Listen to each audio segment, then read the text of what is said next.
Push dude. Hey everybody, happy Friday. Happy Friday. Can't believe that another week has gone by. Gone by fast. Oh my goodness. Just like that. Yep, just like that. There's been so much going on, and as you guys know in the news, there's so much going on. I could literally, like I do my current events stuff, at the last half of the live. I could do them for hours. There's so much that goes on, and trying to pick through it, and then trying to even know what's true and what's not true. It's just a lot. But anyway, we'll get to it. We've got a lot going on. But first, let's get some hellos in, right? Let me scroll back up here to the top. Starlet Doak was the first one in. Good evening to you. Nostradamus. He don't say the ass anymore, but that's what it is. Welcome in. Terminator, good to see you. Jean Manquet, hello, hello. City Greens, hello. Skates Girl, how are you? Psalms 125 says shalom and good evening, friends from Frosty, Florida. Yeah, it's crazy the weather that they got down there. I just can't even believe there was parts of Florida that got 10 inches of snow.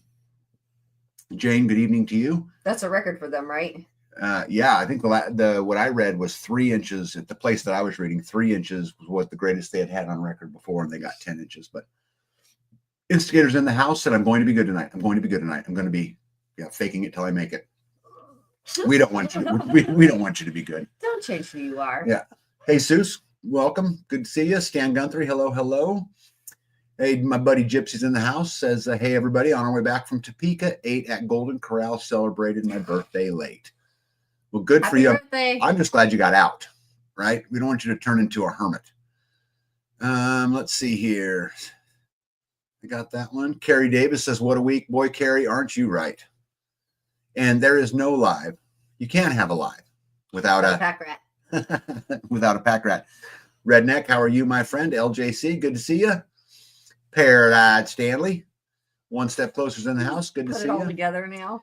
Yep, my buddy Scott Horn's in the house. Scott is a very, very brilliant guy, and I've got to work with him on some tough topics lately, and it's been good for me. I hope it's been good for him. It really, I mean, I like those moments like that, where it's not easy. Yeah. I do because it's not always easy. It's not, and it's not supposed to be. And it's good when it's nice to do it with friends. Well, and if you can do it with people who have common sense and can, put their self in other people's positions, and when you can go through that together, it's okay. Yeah. It's a wonderful thing. It's a great experience. Sure makes it a whole lot easier. Yep. Bird's Eye View. Homestead is in the house. How are you? Jen Botho, hello. Mary Michelle, welcome in. Dana Green, welcome in. And my buddy Mo Engineer is in the house. What's up, Mo? He sent me over some cool stuff tonight for the live. Life with Mike and Jen. Royalty also are in the house. How are you, Jen? Good evening. Yep. Tamara Smith. Hello. Matt. How are you, my friend? AMC. Man, I have so many good buddies around here. You know that? Permatopia Farm. How is it going? Good to see you. We cannot forget the greatest name on the internet. Half Bubble Off Plum. He's in the house. One step closer says, I can't believe Houston got snow and we got none. Hey, Can Squatch, good to see you. Yeah, Redneck says chemtrails make the weather. Lisa's in the house. Good to see you. Oh, there we go. So Permatopia Farm says, FYI, Mandy Garrett name change to Permatopia Farm. Well, Mandy Garrett, welcome in. Beautiful. I love that. MJ from Wisconsin, how are you? The famous Indiana Mike is in the house. Oh, boy. Yeah. Silver Lining says, hey, everyone, got the night off, so I'm here for the live chat. Excellent. B and I were actually talking about you today on... It was all good. It was all another video. I don't know about that, but we were. This was true. Let's see We're here. thinking of you. Yep. Easy. Good to see you from Chile, Florida. Let's see here. And Aljo's in the house. Hello, Barbara and Aljo. How are you? Let's see. I think someday I'm going to hit the bottom. David Strom, good evening to you. Yeah, he says, great interview the other day. Who did I do an interview with the other day? With... I don't know. Which one, David, are you talking about? Because I've done a couple of them. Probably Steve. Oh, maybe Steve Manoon, maybe? I had fun with that. Grumpy and Unique. Yeah, maybe. All right, I think I'm at the bottom. Pippinized. Hello, Pippinized. Good to see you. Cheers and happy Friday. Happy Friday to you. Yeah, and Psalms 125 said, enjoyed your podcast with Stephen Danu. Yeah, he's a good guy. He's interesting, and I've gotten to be better and better friends with him. He was in my living room when we did our very first video, and now we've just kind of gotten to be friends. And David says community versus independent. Oh yes. Yeah, so what they're talking about there is I did a live with Zach from Unique Prepping and Grumpy from Grumpy Acres, and we talked about lone wolf versus community. And it was really cool. It was also really cool to see Zach level up in technology. He's getting better and better at doing YouTube with his challenges. Yeah. And it's really nice to see that. And I want to tell you, all you guys this, that none of that would have been possible if it wasn't for all of you. Mm-hmm. You know, many of you in this chat here tonight gave of themselves so that Zach could get the technology he needed to do what to him is now his entire life, right? That's focused on, this effort. And you guys gave him hope. You guys gave him a purpose. You helped him get to where he felt he needed to be. And so my hat's off to all of you guys. That is super, super cool. Jesse Thomas is in the house. And for those of you guys who don't know who Jesse Thomas is, he is such an interesting creature. And, as I've gotten to know him more and more as we hang out, very intelligent, very capable. He is the better half to Callie Blackwell, for those of you guys who don't know. He's badass. Yeah. And, and Callie is a lot of the face of things just because of her story and because of all of those things. But Jesse's a badass in his own right. He's kind of a savage in his own right. And if you ever want someone to be at the very top when nothing's stable, he's your guy. He is absolutely your guy, but welcome in. He's comfortable. Yes, he is. Where am I at? After Jesse, right? Yeah, but I don't see him anymore, so it's hard to say. He scrolled up. Yeah, it just goes right on by. There's a fly in here. It was 6 degrees yesterday, and there's a fly in here. Oh, there we go. Okay, I know right where I'm at. Oh my goodness. All right, let's get back to my hellos here real quick. Yeah, Zach is crushing it, Jen says, and I couldn't agree more. Hey, Kent, welcome in. Says, tag, great information on Zach's channel the other night. Yeah, it was fun. Zach is awesome, and I love supporting him, and he's such a good guy. Absolutely such a good guy. Karen, how are you? Says, hi all. The 25 below temps and 50 below wind chills are over. Amen to that. Thank goodness. Right? LJC says, and it was totally worth it. Zach rocked it Wednesday night. Yeah, he is really, really, really a good guy. And I think it's just so empowering that the community rallies around people. And it's just amazing to me. Harry Kent Hempworth, executive order to cease at atmospheric chemtrails is signed, sealed, and delivered. I had not read that, but I love that. All right, I would have put that in the live tonight had I read that. I had not read that. Pretty cool. Sure we got everybody here. Jesse says, thank you for the compliments. But you earned it. There's no compliment. I didn't give you anything. That's just you. And it's just one of those things. And it's funny how, Jesse and Callie are fairly new to the community, but have just melted right in. When we're all hanging out together, they really have, because they're elders like the rest of them, and it's almost seamless. And it's so funny because they're very different than a lot of us. I'm a soldier and a conservative and, all of those things, but they totally bring the woo-woo, and the woo-woo has helped us as a community. It has. It really has. And it's just been absolutely fascinating. Hey, Vicky Pullen, how are you? Says, howdy all from Texas. Had 3 inches of snow on Wednesday. Also had a hazmat spill this morning about 4 miles from us.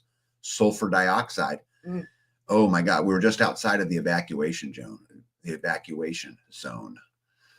Yeah, Jen says Jesse's a tightroper. Yeah, there is no doubt. Yeah, David says Zach is super intelligent and well prepared. Yeah. Let's see. Who do we got here? Love the Land Homestead. How are you? Good evening, everyone from Ontario, Canada. Well, welcome in from Canada, and Love the Land Homestead. Do you have a YouTube channel that we could share and get some word out? I wonder if they're friends with Ontario. I wonder if they're friends with Terminator. Yeah. Yeah, maybe. She was bringing a friend, right?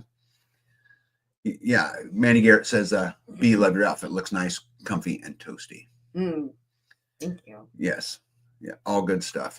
All right, B. So what do you got on your list tonight? And let's get this show on the road. Hello, Hakesraw54. Well, I finally got the Christmas decorations put away. It's almost February. We put them up for such a short time. It's like, what a waste to put them up and then take them down within like 30 days. Hey, Kelly May, welcome in. And it's a lot of work. But actually, we got a big snowstorm, and I didn't want to go to the shipping container to get the totes out to put the stuff away with like, what did I use? I used the Kubota with a wagon or a To get 'em in, trailer to get them in. I didn't want to get all that stuff out, so I just waited until I could get over there. Yeah, Love the Land Homestead says, oh, there we found it right there. You know what? She says, yes, she has a channel, and look at that.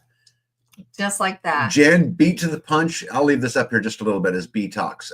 There is the YouTube link for Love the Land Homestead. Go over there, show them some love. Tell them Tag sent you. All right. Yeah, it's beautiful. Go ahead. So anyway, got the Christmas decorations put away finally. Are you glad? Does it look less cluttered? No. No. It's interesting how one clutter leaves and another clutter shows up. Yeah, it's like my milker is still in the living room. Yeah. I don't should I put that in the barn? It's cold in the barn. I don't want my milker cold. It has to live in the living room. Yeah, so cows apparently need stalls, and milking machines can't be cold. Do you guys feel bad for me? Is that stuff that this is the life I live? I don't know. I don't know any better. I don't know any better. Show me the way. Right. So something else I've been working. You got the wood up on the pod 4 walls, and now I've moved from drywalling to or mudding drywall to mudding wood filling, not mud. Plastic wood filling, finishing nail holes. And like if it doesn't stick, you got to hit it a couple more times with the nail gun. So there's lots of nail holes, but the walls look beautiful. And so I am not complaining. Mm-hmm. I am just filling them holes. One step closer says, I'm sure the cows appreciate the warmer milker. See? I Baby, heated it up. He's being a smart ass. No, he's not. Yes, he is. No, he's not. Oh my goodness. Okay, moving right along. Got to help a friend who was sick. We got to deliver a car and some propane. Yep, that was good. That's what community is about, right? Helping friends out. Well, and that's actually what really the majority of the community is about. It's the little things. It's just a trip to go pick up some propane for somebody or something. Yeah. You know, it's not. Or I'm going on vacation. Can you stop and water the dogs? Yeah. Yeah. But it was good. So we had a meeting in the community building last week, right? Yep. We're going to have a meeting in the community building this week. Yep. And we're getting lots of use out of it. Yes. Hopefully you weren't in there during the week and messing stuff up, so I don't have to get in there too early to clean up after you. I would advise you to go view it. I'm afraid you're right. So we will be doing that. One step closer says that. Tag, I'm a city kid, but I know that no one wants cold metal on their udders. Yes, I agree. Hey, Zeg's in the house. What's up, buddy? Lewisburg, Tennessee. Yes, hello. What you got? Got a new book. Was gifted a book. Keeping a Family Cow. Mm-hmm. You would have thought that I would do some research before I got a cow. or 3 and then had the bread. Now there's 5. Yeah. You do great with your cows. They love you. They listen to you. I have a loo. That was the thing. That's true. We have a loo. I didn't need a book because I had a loo. And a mat. And loo, yeah. I would call and I would say, hey, look, this is going on with this. And she would say, oh, do this. And I would say, oh, hey, like, you know, she's got boogers coming out of her nose. And she's like, yeah, she's fine. You know, just things that I didn't know. But now I can like go to my book and look through. And 2, so I was gifted this by a friend. She even put a little note in the front of it. It was beautiful. I didn't see it. And then she went through and wrote notes in the book and highlighted things and put little tabs on things that I needed to look at and pay attention to. And so I got to take pictures of this and send it to some other people. Look, more handwritten notes in books are what a fantastic gift. I mean, for her to take the time not only to get the book, but then to Write notes in it. Yeah. Like Jen things says that everyone you- needs a Miss Lou crew. Miss Lou crew. Yeah, everybody needs a Lou crew. Yeah. Everybody. And we have an amazing Lou crew. Yeah. And that name's really catchy. We should Lou keep crew. it. Yeah, the Lou crew. I like it. I like it a lot. Just saying. Hey, Psalms, so right there, 135 said, how's the solar panel array? Did you figure out what to do about this the sun shadow problem? Yeah, no, I haven't even messed with it yet, and I won't until the spring, because moving something like that is a process. Yeah. If I move it, I'm just gonna have to figure out what's going on and why all of a sudden, after all these years, I have a shadow that I never had before. So we'll figure it out, but it ain't gonna be today. I can assure you. It is way. Pippin Eyes says that's a cool gift. It's a very cool gift, and I love those gifts that come with emotion and heart and caring and kindness. Absolutely beautiful. Yeah. One more thing. Oh yeah, good. Look what we're thinking about. Garden season's coming. Oh yes. I've never seen these before, but Tag found these and got me a couple so that I could try them out.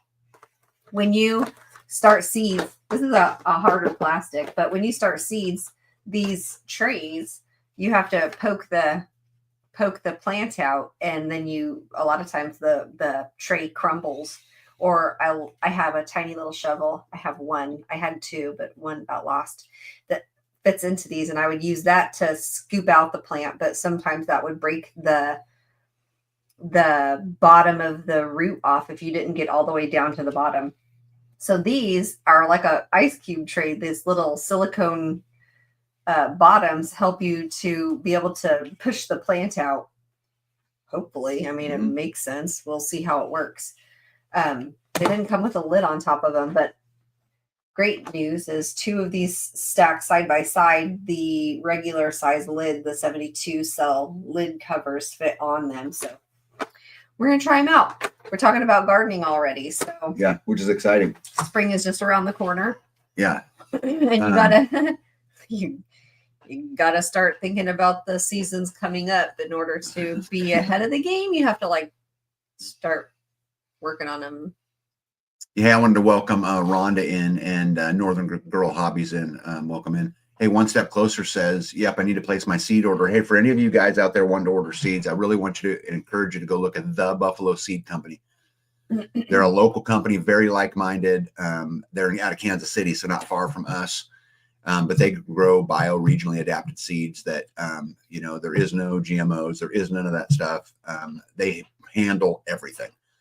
And great company. We order lots of stuff from lots them. of landrace seeds. Yep. So we really enjoy that.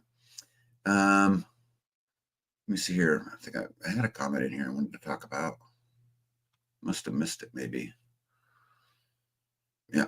I don't know. Anyway, we'll try out these new planters and we'll see how well they go. But we are already trying to figure out. It's funny how it works. You get into the seasons, and every season you come out of, you learn lessons from the previous season, and then you get ready for the next season. Mm-hmm. And so, one of the problems with the plastic trays is when they sit in the greenhouse in the heat, they become brittle. And so you're replacing them fairly regularly. And we don't want to be dependent on those things. So I want to constantly challenge our infrastructure. And when I say infrastructure, it means a lot of things, just like those planting trays. This is infrastructure. It is infrastructure, because if I don't have to replace it, right? If we can find more of those permanent type solutions, I think it's better, kind of for all of us. Yeah. Silver Lining said those are nice trays. Where are they from? So I was walking around Menards. I needed to pick up a couple clamps for the stovepipe that I just put in. So I just went in to get a couple of those and walked by and seen them. And I said, well, that's interesting. So I started playing with them, and I'm like, well, I'll see if Bea will like them. So I bought her 5 of them, and if she ends up liking them, I'll get more. But we'll just have to kind of see how it goes. Let's see here. Jen says, my dad got me some of those last year. They're great for tender roots. Oh, cool. Tamara says, I already have tomato seedlings coming up. We haven't even come close. Good grief. You're a lot more south, though, so they probably plant a whole lot sooner. Oh, my goodness, you guys. We are blessed. The sharpshooter himself is in the house. Woo! Right. And they call him sharpshooter for a reason. Jesus says, I have 8 cell trays like that. They work well.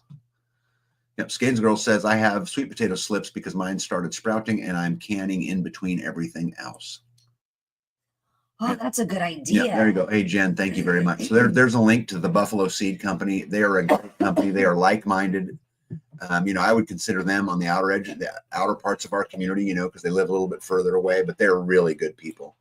And we really enjoy it. We will continue to do business with them, and I will continue to promote them. And I get nothing out of it. It means nothing to me. I don't get paid anything. We don't have a code or anything. No, nothing like that. It's just I love doing business with like-minded people. I love doing business with people in the community. If there's someone in our community that sells something, tell me about it. I'll promote it for you. And they've got good products. So. Yeah. I'm not in this to, for those reasons. I'm in this to help grow community. And so if you got those things, please let us know. That was one of the things I talked to a friend this week, and they were talking about some tomato seeds that they had purchased. Mm-hmm. Some were this amount of money for, and they said, I got 20 seeds. Yep. And I was like, that doesn't surprise me. When the Buffalo Seed Company, when I grew their tobacco, she gave me 20 seeds. And he goes, well, what was the germination rate on those tobacco seeds? And I was like, 100%. They all right. produced a plant that produced more seeds.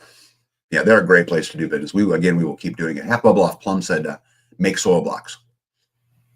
Yeah, and she has the little machines that do that. Bought me the little. That's right. The little thing. Yep. Thank you, Zag.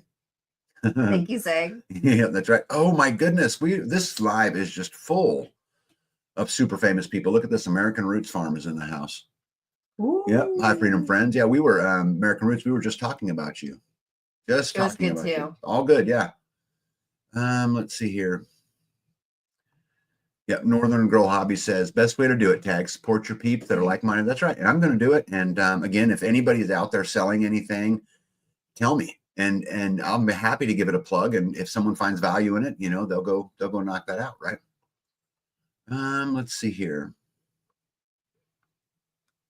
Yeah, Zeg says, always willing to gift great people.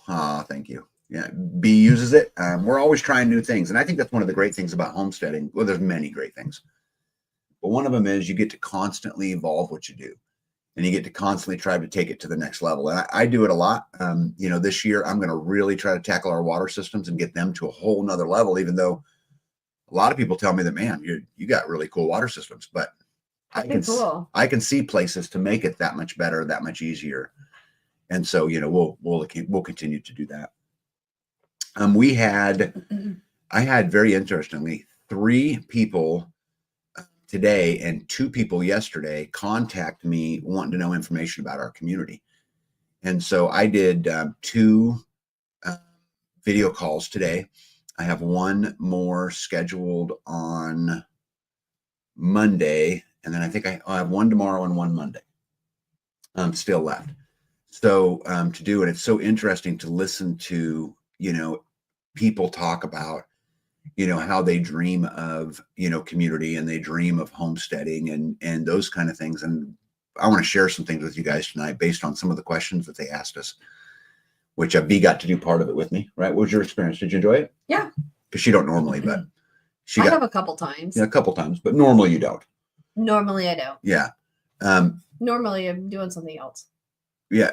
Jesse Thomas says, and this is such a great quote. This actually comes from Callie. And I quote her all the time, but she says everything's an upgrade. Mm-hmm. And every step, right? New level, new devil. You get a new level and you got a new devil. You get, and you keep going down this road. But Jesse, I absolutely could not say it better myself in any way. Jen says, I'm a soil blocker. I have a couple different types and have tried many times and watched loads of videos. I can't soil blocker challenged. Oh, soil blocker challenged. Yeah. Yeah, I can't.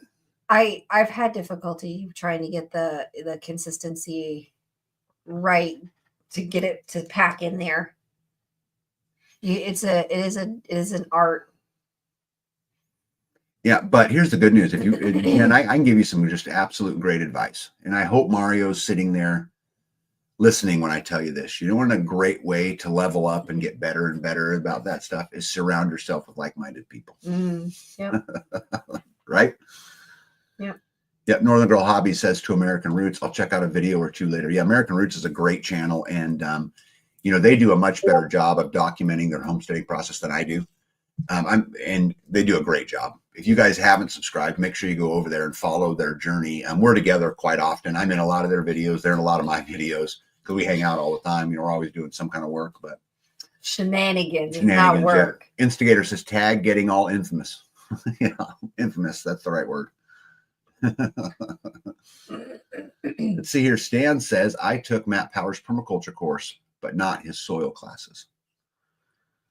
Yeah, but Instigator said, I'm in the microscopy course, hence the new scope with epiflorence, etc.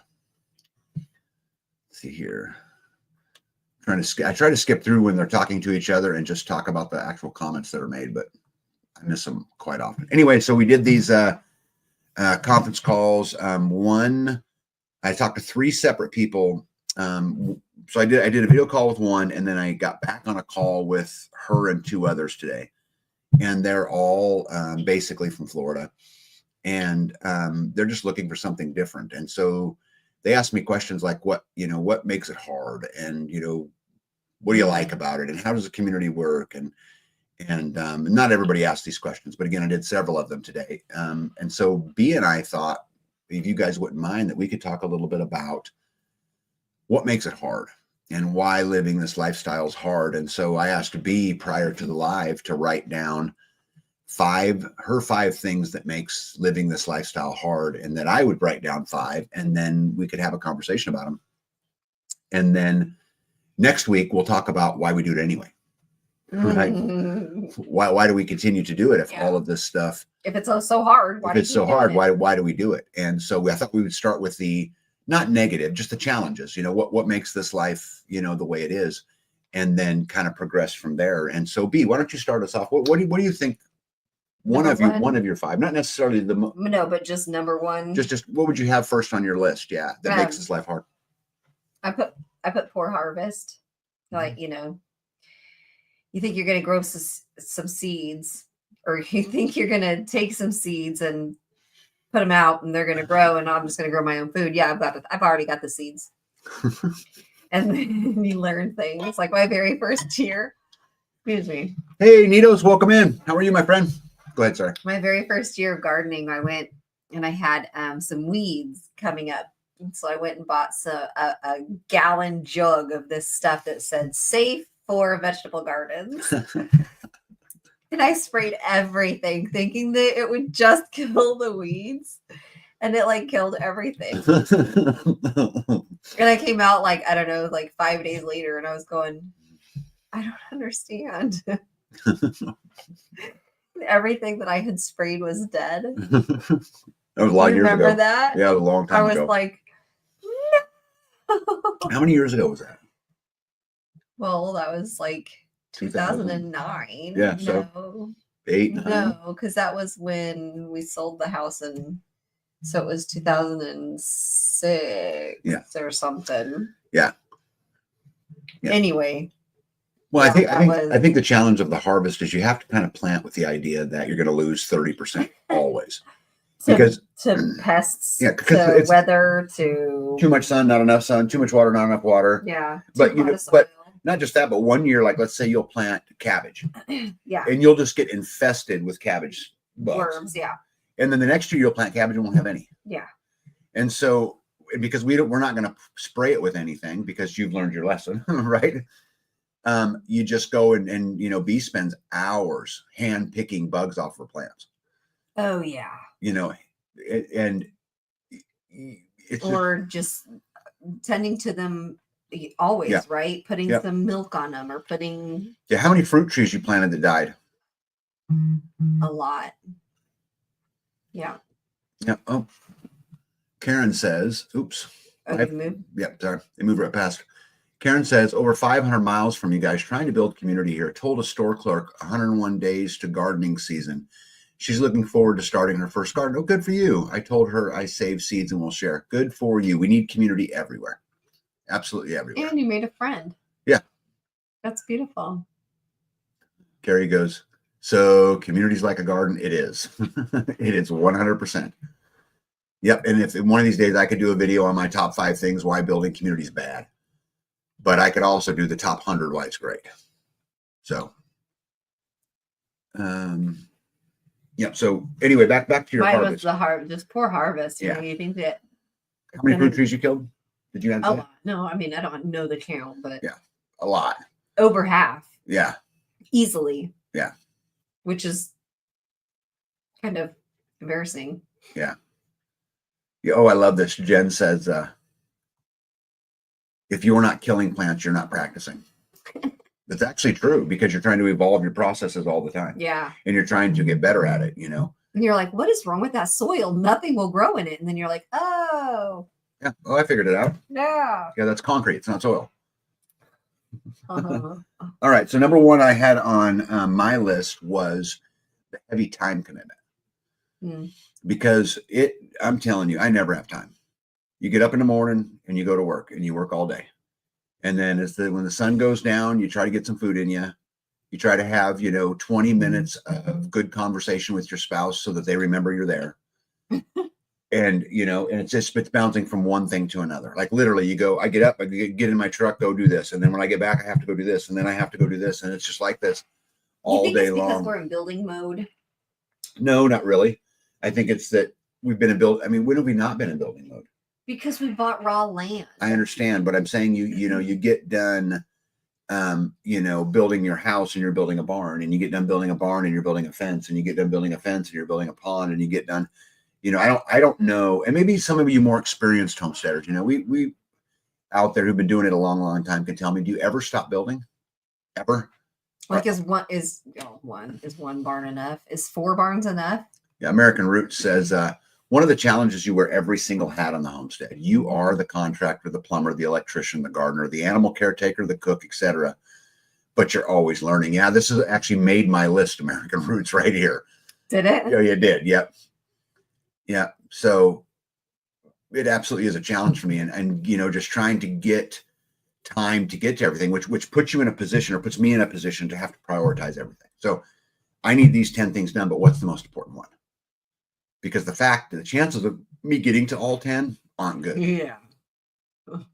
It's just not. There's just not enough hours in the day. I mean, how long have I been harping on you about Plot 4? A year. I harp on it. But I do also understand that it's not that simple because, today you had sun, which means you got to do laundry. Today, whatever the reason is, right.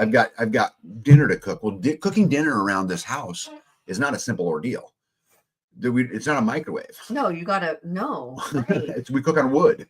Right. It's a process. I do remember getting like vegetables in a bag, like from Walmart, and you would take that vegetable bag and you would frozen, put it in the microwave, and then you would put it on for like 5 minutes, and then take that bag out, cut it open, and then your vegetables are like done. Yeah. Yeah. Kelly May said, I would think once you're done building, then you start repairing. Oh, Kelly May, come on. Yeah, well, she's right. It's 100% right. She just gave me a hot flash. Good grief. Sheesh. All right, what you got number 2? I gotta open up my number 2 is weather. Oh, that's you have great. to be the weatherman, right? What do you mean by that? We were just talking about this. Each season we were preparing for the next season, right? Yeah. So right now we're preparing for spring. We're getting seeds. We're collecting what we're doing. We're getting a plan. We're writing it down on paper. We're getting everything. Yeah. Well, and then you get thrown a curveball, which means you go through 2 days of no sun. And then you're planning on doing X, but then you get sun and you got to catch up with laundry. Yeah, and I've you got to catch up iron or whatever it is, because now you've got sun. Yeah. I've got welding to do. I can't do it unless I have big sun. I've been putting it off, but I really need to get that fence in, but I have to stop the fence because I got to get that welding done because I may not have sun. Yeah. It's just round and round and round you go. Yeah. And B was talking about the seasons. We literally spend spring, summer, and fall preparing for winter. 100% true, right? We're stacking up wood. We're cutting wood. I have to take time out of it, to go and do those kinds of things so that when we get to winter, I'm not out in the winter cutting firewood. Do not want to do that. I do not want to do that. Now, there's times where you have to. You don't have any choice, and you do what you got to do, obviously. Yeah. But I think the weather is being messages. I think that's a really, really good one. The second one on my list is it's expensive. Yeah. And it is expensive. There's, especially the way we do it. And what I mean by the way we do it is I'm not tied, as you guys know, I'm not tied to the services in any way. I produce my own power and my own water and our own sewer. We deal with everything else for ourselves. And so those systems cost a lot of money, and then maintaining them costs money. And then there's the other thing, which is, like B wanted a new barn this year. That costs money. She wanted stalls for her cows, which is ridiculous, but And that costs money. But it isn't the simple. It's now the ripple effect, right? New level, new devil. Me and Jess joke about this from American Roots all the time. Just because you get the barn doesn't mean it's over, because now the barn needs a water system. You got to be able to water the animals. Light. Well, you got to have a light. Right. Well, what about the feed? How do you keep the mice from getting in the feed and the hay? And oh, wait, the cows need stalls? What do you mean? I thought I was going to build this building and I was done. And so it's this constant evolving new level, new devil, things. Gregory makes a great point. Says no two years of weather are ever the same, just similar. Mm-hmm. Yeah. And so then the weather changes, and then, yeah. Like this year, we will be super successful growing things we were not successful at last year. And this year we will fail at growing things that we were successful with last year. Yeah. Right. Hey, conserve friends, welcome in. Good to see you. What's number 3 on your list? I had death. Death. Okay. Yeah. Just because it's a fact of the farm. Mm-hmm. You have to eat. Don't know how to get around that. So you have to kill. You have to kill them to eat them. Yes. Yeah. And then you have to, you try to keep them alive, right? If they're sick, you try to keep them alive, only to later kill them to eat them. But nothing survives long. Mm-hmm. When you want them to live, they die. Right. It seems like it's just a fact of life. And if you want to eat meat, you've got to take a life. Yeah. So and I think with that too, you build relationships with these creatures. I love my animals. Yeah. Her cows are hilarious. They love her. And they follow her into they have their own stall. They have their own pen that they know it. Yes. And they go where they're supposed to go, and they love to be scratched, and they love to be loved, but every one of them are going to die. It's the way it is. And that's hard, because you get friends with, Freeman, who was my favorite, right, of the cows. And he's just this big, soft, bubbling joy of love. And he loves to be scratched. And Lady, who's kind and soft and, in a mean bone in her body. And even Moo. No. Even Moo, who's kind of the boss. She's the boss. She's the boss, but she's nice. And, but at the end of the day, it's just kind of the way it is. Jen says, I think it's better than the hamster wheel most of society runs on. Get up, go to work, go home, eat, go to bed, and occasionally a week vacation, then repeat daily. Yeah, Jen, next week we're going to talk about why we continue to do this life. Mm-hmm. But you're exactly right. There's that and many, many more, right? Benefits to it.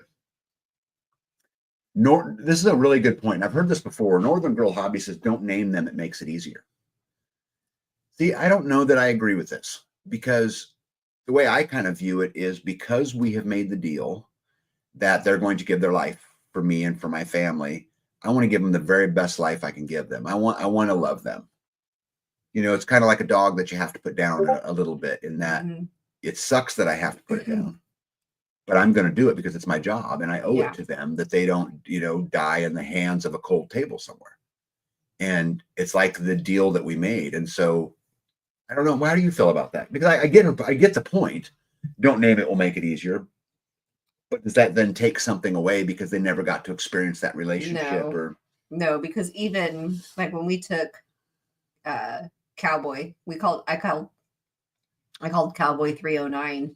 That was his tag number when we got him. Mm-hmm. And so even though he was not my favorite cow, I was afraid of him. Let's just say that fly hit me in my face. I was afraid of him. He kicked at me, and he was constantly challenging me. Mm-hmm. And when I took him in, I still kind of felt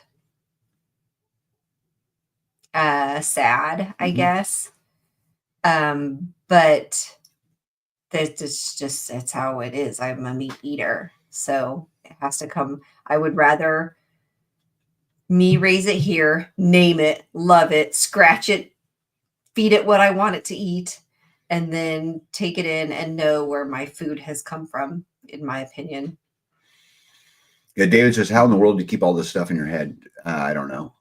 That's Why I actually, have notebooks. yeah, that's actually the number 3 item on my list. But back before I do that real quick, David, I'm going to address that, but I got to find it here. Someone said, do not, I think it was Tambra right there. Yep. Tambra Smith says, don't name them. Don't talk to them if you're going to eat them. See, I just can't do that. Oh, you don't even talk to them? Yeah. See, I think Good grief.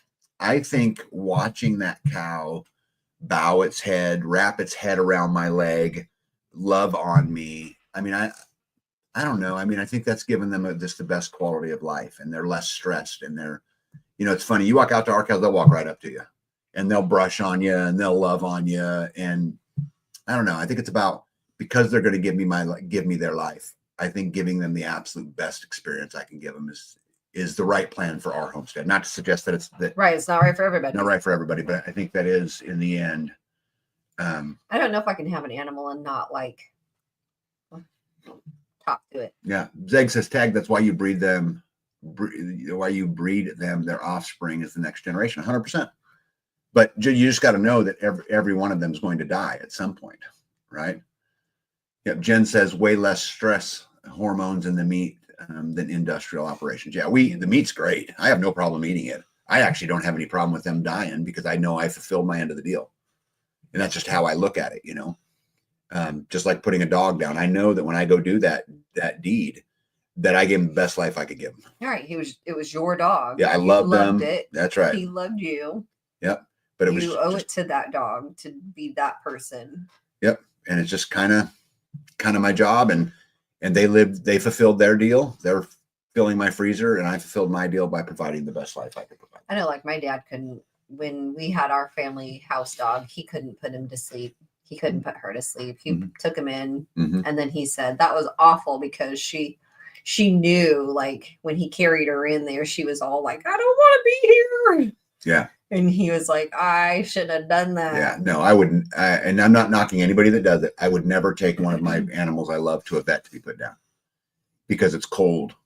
Well, it's an unfamiliar place for them. Yeah, you can give them a couple hot dogs at home. That's right. And that's how we do it. And, I've had to put a lot of animals down. Or whatever they like. And you know what I do to them? And this is going to sound morbid, what I'm about to tell you guys, but I love them. And I love them, and I rub them, and I rub them, and I rub them, and I rub them. And we had a dog named Gretchen that I had to put down a long time ago. And I'll never forget it as long as I'm alive. Such a profound experience to me because she was laying there and I was rubbing her belly. And she was not long for life anyway. But a butterfly landed. She was laying on her back, and a butterfly landed right on her nose. And she rolled over a little bit to see it. And as soon as she rolled over, it was over. But she died absolutely as happy as she could be in the field with the creatures, her papa loving her. And to me, that's just the way I think it should be. And it was because there was no other choice. Like we don't take that lightly. No, but there comes a time. Sons of Hack, I think, has it very right here. It says, naming your livestock builds a bond, and a significance of taking a life is much more appreciated. Yeah, and I think that's right. At least for us, it's right. Northern Girl Hobby says, well, it depends what it is. Meat birds are easier. Talk, but don't hang out and pet them. Tough balance for cows. I gather it would be much different. Yeah, I don't know. I said people who love on their chickens like they lived in the house for years. Yeah. Well, and everyone has that different relationship. Like I don't really pet the chickens, but I'm nice to them. I'll go throw them grains and say hi when I walk by. But you do. You do. Yeah. I don't usually. But I don't run after them, chase them, and grab them and love on them. Hey, Squatchy. Welcome in, buddy. How are you? Tambra said, sorry, I couldn't listen to that. Well, it's hard. It's hard, but at the end of the day, I believe that when their life is over, when that moment comes for them, it's not about me.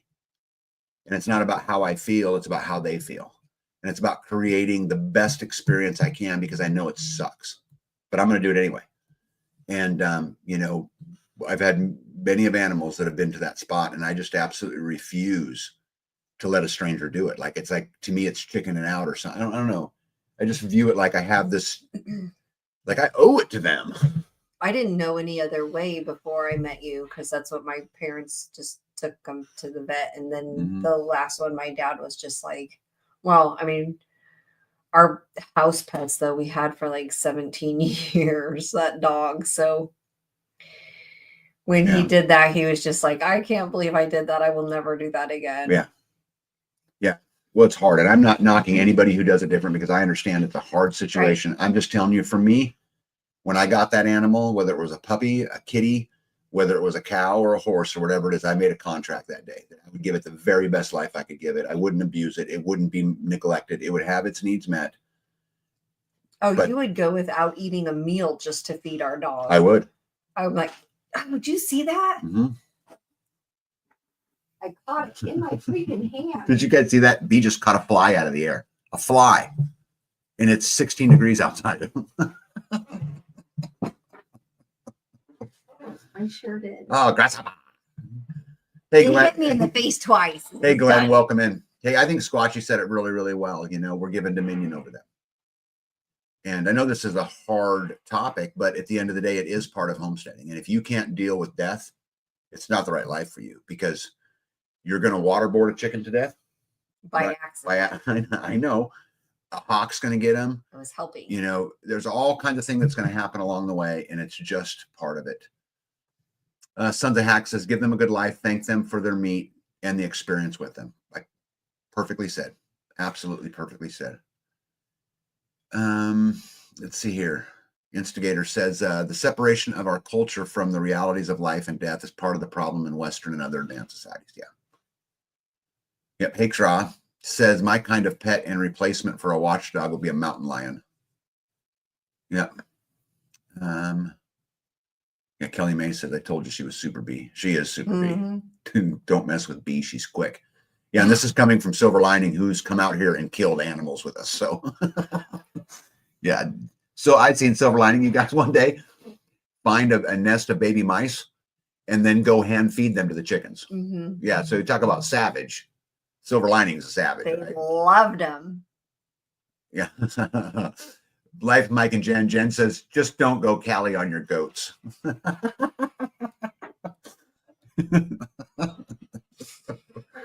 Oh, is there a story there? Yep. Yeah, that's a good lesson, though. You'll have to come around to see it. Yeah. To hear it.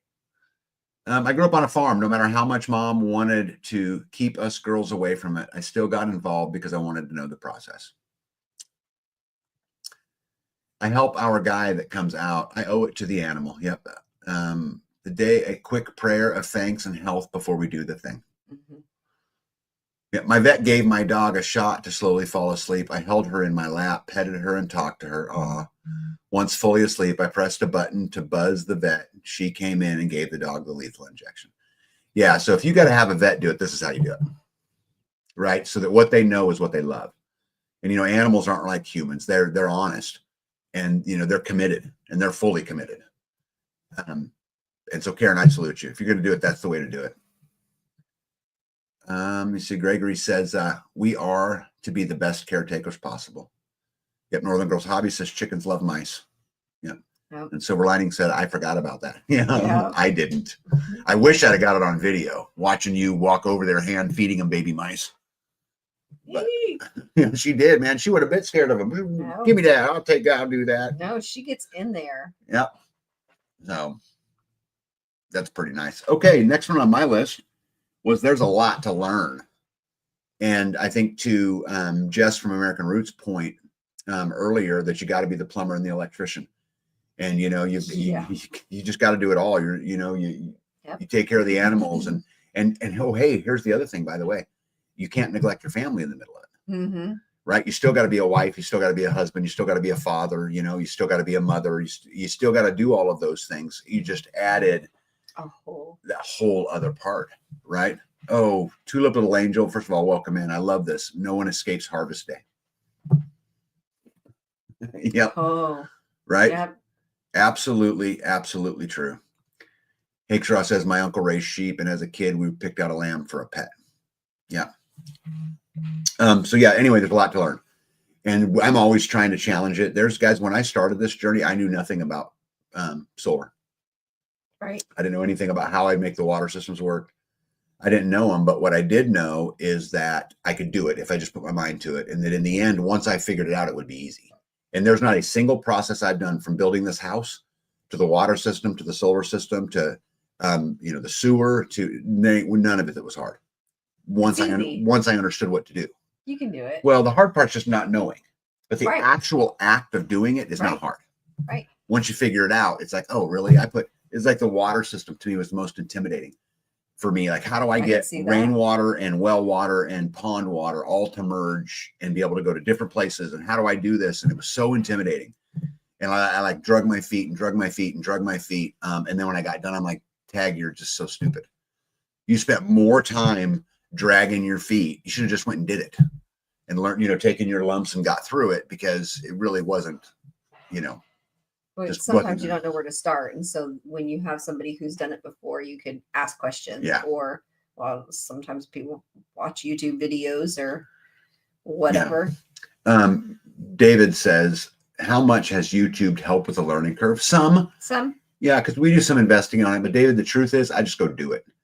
And to me, it's the best way to learn. Like, if I don't understand something, the first thing I'm going to do is reach out to people in my community who know more than me, because every single person in this community knows more than me about something, right? I mean, every single one of them. And so you reach out and you try to get that. The other thing is having a community around you get to, call in help, and, I talked to a good buddy of mine earlier tonight about putting in a septic system. Although I understand in theory how it works, I've never actually installed one myself. And so it was nice to just kind of talk through. So I try to call in the reinforcements, but at the end of the day, if I have no reinforcements, I'm going to go do it. And that's not something you want to mess up. No, not that one, but I'm going to go do it, and I'll learn, I'll lick my wounds if I have to lick my wounds. But another great thing about this lifestyle is everything's recoverable. It's pretty hard to permanently mess anything up, but I mean, I guess you can, but it's not, it's not that, but there is a lot to learn. And same for you, right? Yeah. And how much is there to learn raising animals and huge, and gardening? Yeah. Well, like I said, I thought that I was going to buy some seeds. I was going to put the seeds in the ground, and like my dad, I was going to have a big old garden. Yeah. I think Instigator hit it really well right here when he said, you do stuff not because you're the best, but because it needs done and you're the one there. Yeah. Right. Yeah. Jesus said, I think that's the key. Just do it. Don't put it off. Might have to go do something else for a bit and ponder the problem, but do something. Yeah. Just like when your sister clogged the toilet and you weren't here, and she's like, what are you doing? And I'm like, I'm taking the toilet off. Yeah. She's like, how? I'm like, the bolts? And she's like, oh my gosh, Bethany, I can't believe you're doing all that. And I'm like, we need a toilet. She's like, that would cost me $80 at home. Well, not here. No. Yeah, no. I gotta figure out why it's not flushing right. There's something in it. Yeah. Redneck says, challenge accepted, recoverable but expensive. Yes, things can be expensive, but I promise you, they're 100% recoverable. Yeah. Gregory says, I've lived on a farm all my life. It's difficult to me to understand how a newbie must feel.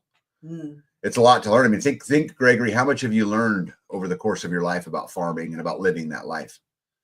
Right. Matt says, experience is the best teacher. Yeah. Yeah. Well, Zeg says, Yeppers, always do your best to find a mentor. Projects are easier with someone who has already walked the path. I would actually argue that projects are easier if both of you don't know what you're doing. Because at least you got someone to go, you think this would work? Or, someone to just go through. It's easier if both of you don't know what you're doing? No. I don't think it's easier than if someone I'd rather somebody knew what they were doing. What I'm saying is I would rather have me and a buddy and neither one of us know than me by myself and don't know. Oh, right. Well, yeah, because two heads are better than one. Yeah. Yeah. I learn best by doing, can read and follow directions, but have to do it to remember it. Yeah, me too. Hey, Miley Mason, how are you? Good to see you. Welcome in. Yep. And working through fear is also a skill. It's okay to be afraid, framing, firefighting, EMS, but practice admitting fear and doing it anyway. 100%. I've had a lot of people ask me that, how do you know how to do all of this stuff? And I always give them the same answer, that I just don't know any better. I love that. I don't know that I don't know. I don't know any better. Yeah, I don't know that I can't do it. Like it's just how I'm wired. I'm gonna do it. I'm gonna do it. We're gonna, we're gonna figure it Can out. you do it? Yeah. Hey, lazy loper, how are you? Laugh out loud. Be same here. When Misty shattered our slightly cracked toilet, when I called into work to let them know I'd be changing a toilet, they were upset. I didn't just call the plumber. Seriously? Well, these are skills that are important. They're absolutely, skills that are important. All right, what do you got? What is number 4 on your list? Mine is health. You can't call in sick. Yeah. You can't say I don't feel like it. Yeah, no, you cannot. You can't just skip it. No, we have a really good buddy of ours who just had quadruple bypass surgery. But I promise you, if you ask them, the farm don't stop. Does not stop. It makes no difference. You just have to find a way. Now, what really means, let's interpret this. What really means is that then the burden lays on your significant other. Yeah. And then, having people around you that'll help you a little bit. But really, the majority of it lays on your significant other to get through. And so I think health is a great answer. Yeah. Because you break an arm, well, you're going to have to figure out how to feed the cows one arm. Yeah, you got to use the other arm. I mean, there's no other way. Broken leg. Yeah. So I think that's big. Let's see here. Yes, tag, but Bailey girl rarely gives me good advice. It's the dog. Yeah. Let's see here. Squatchy says, like ripping out a tube and tilling in a travertine walk-in shower. What the heck was I thinking? Did you do it? And then after you were done, was it really that hard? Right? Nostradamus says, I think it was Henry Ford that said, whether you think you can or you think you can't, either way, you're right. Yep. And I really would advise everybody listening tonight, just don't know any better. Don't listen to that stuff. Just do it. Guys, there's always somebody who tells you don't know what you're talking about. And half the time it's yourself. Right? That critic is always there, whether it's our own or somebody else. Guys, I have people tell me all the time that we're never going to make it, that we can't build we can't build a community, that there's not enough there's not enough good people left. Oh, you'll never run an air conditioner off grid. Yeah. You want a 5,000 square foot home and you're going to live off grid? Oh, good luck. You're going to spend $1 million. Bet. Yeah. We'll see, right? So don't listen to that stuff. Jesus says, my dad still occasionally tells me I can't do that, whatever it is. Makes me laugh because his answer to that was always, you want to go hide and watch? Jen says, wax rings are not bunt cakes. They kind of look like it, though. Scanes Girl says, but when you don't have a significant other, you have to suck it up, Buttercup. 100%. That's true. Yeah, I would actually argue the health argument is even worse when you're alone because there's nobody to lay that on, right? Yes, Squatchy said, totally did it. Hardest part was the 1/2-inch grout lines, but you did it. And now looking back at it, wasn't that hard, was it? Yeah, Tamber says, and I believe this, don't tell me that I can't do something because I will. Hippocrates says, successful project, no big trucks with blinking lights were called. Right. Right. Did you die from it? Did it kill you? Right. Oh, Gregory says, when we milked cows for 45 years, they were always there to be milked no matter what else had to be done. That's right. That is absolutely right. Nostradamus says, I love it when someone says you can't do it. Watch me. Hey, look at that. We have Dr. Alice and Ashley in the house. Yep. Super happy you're here. Glad you made it. And we have not gotten to a lot tonight. We've been talking about, B and I have been talking about the top 5 from both of our opinions, things that make living this life hard.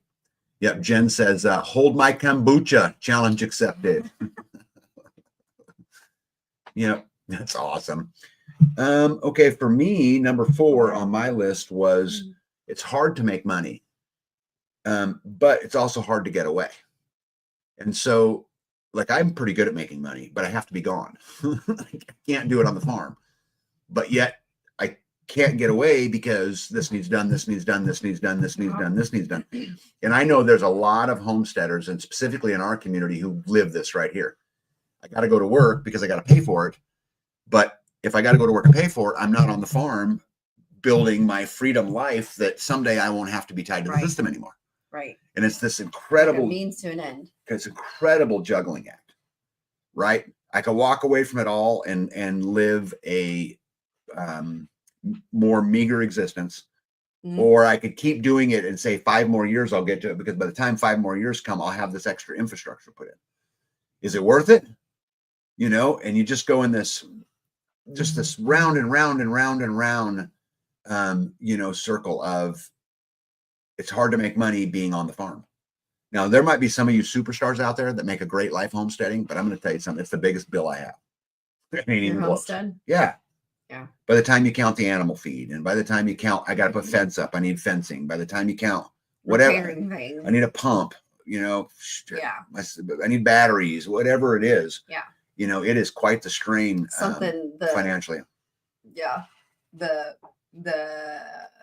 electrical, the lights in the chicken coop aren't working. I think a mouse or something chewed the wire because it won't. Yep. And they've been up and running for 5 years. Yep. Never had a problem. All of a sudden that won't, I can turn it on, but then it turns off on its by itself and then turns on and off, on and off, on and off. Yeah. Instigator says, topic change. Anyone heard from Maytag lately? Yeah, actually, just heard from him today. He is live and well. Yep. Oops, man, probably the comments. I try to click on a comment, it just blows right by.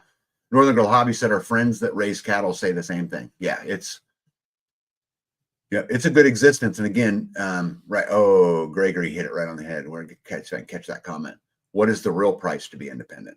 It's a lot. And it's not just money. It's not, you don't have to necessarily have a lot of money in the bank, but it's a lot of energy. It's a lot of sweat. It's a lot of blood. It's a lot of time. It's a lot of, you know, those types of things. Sons of Hack says the hardest thing with homesteading is time management with a million compounding project. Yeah, I would word that differently, Sons. I'd say the hardest, I'm going to say it the same way you did, but with one change. The hardest thing with homesteading is energy management with a million compounding projects. What am I donating my energy to at any given moment? And it does make it hard. Yeah. What do you got number 5 on your list? Lack of control. Yeah, what do you mean by that? Everything is your boss. You know, it is dictated to you. You gotta, you know, you have to feed them, you have to water them, you have to, if they're sick, you have to manage it. You have to, you're kind of dictated by your homestead. Your day is kind of dictated to you by your homestead, because there could be an event that you, like you said, you know, it doesn't matter if I have lights or if I have electricity. Sorry, it doesn't matter if I have sun to do something that I need to get done. If there's something sick or something that needs attended to that's alive, I have to tend to that first.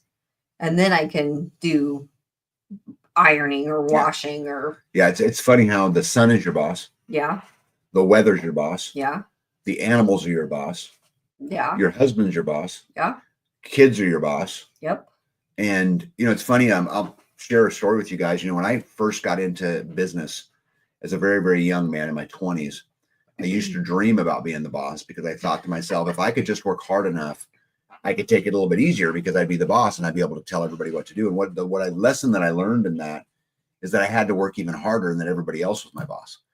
Even though my card had a higher title, I still worked for everybody else, getting all the needs met, putting out all the fires, getting everything done, so that they could then go do their job. So then it had to have been better if you got into upper management, right? You become an executive. Now you've got managers who manage things, and then I'll be able to take it easy. And then I get into executive management, and I get up at the top of the company, and I realize that's even worse.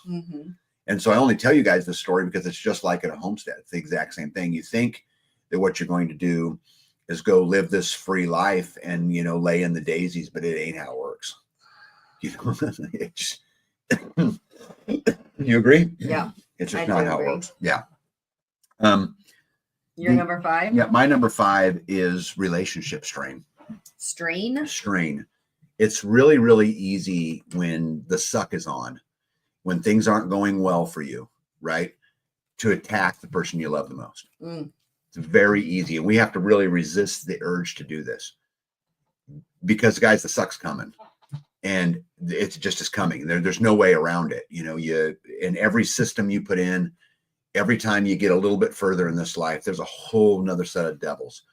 And I think humans' nature is to just look what's close to you and let's attack that because I'm pissed, you know? And I think it's a great way, you know, to create that strain. And you really got to work hard on remembering that, you know, without that person standing next to you, you would be doing this anyway. Right. And this is the dream you guys went to go work forward to.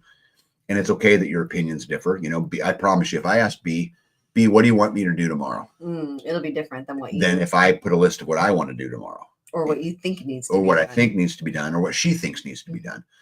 And so you have to learn to compromise. You have to learn who's in charge. And let me explain what I mean by that. Like when we go to, it's going to be garden seasoning soon. B's in charge.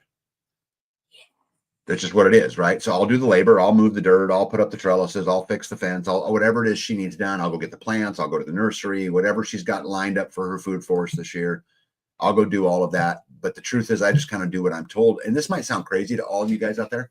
I actually look forward to those times. Because you don't want to be in charge. I don't want to be in charge.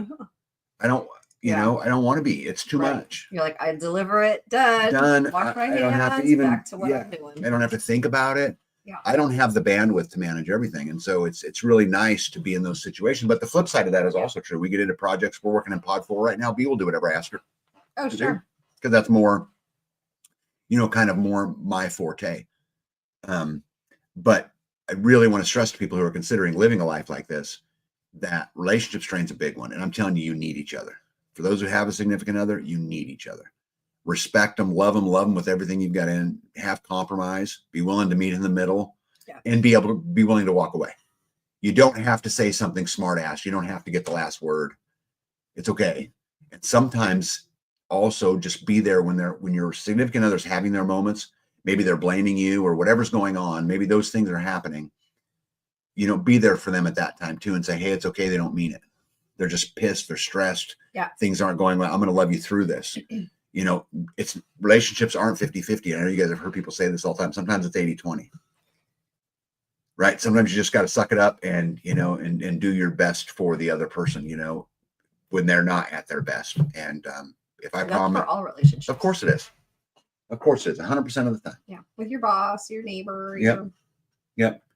So anyway, guys, I hope you guys enjoyed as we talked about our top 5 things of what makes this life hard. And we did this one on purpose because next week, what we're going to talk about is why we do it anyway. Because I'm going to tell you something, I can come up with a lot of reasons, you know, that make this life the greatest life ever. And the reason why I don't understand why everybody don't do it. Right. We just thought we would start with some of the suck. And, you know, just the harder things. Yeah. Oh, Skeens Girl said this really, really, really well.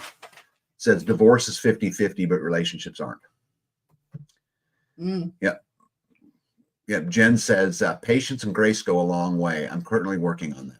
Yeah, we have to keep working on it because it ain't easy. It's easy to lash out. Why isn't this done? You know? I'm the same way. Hey, Todd, not Todd. Hello, slackers.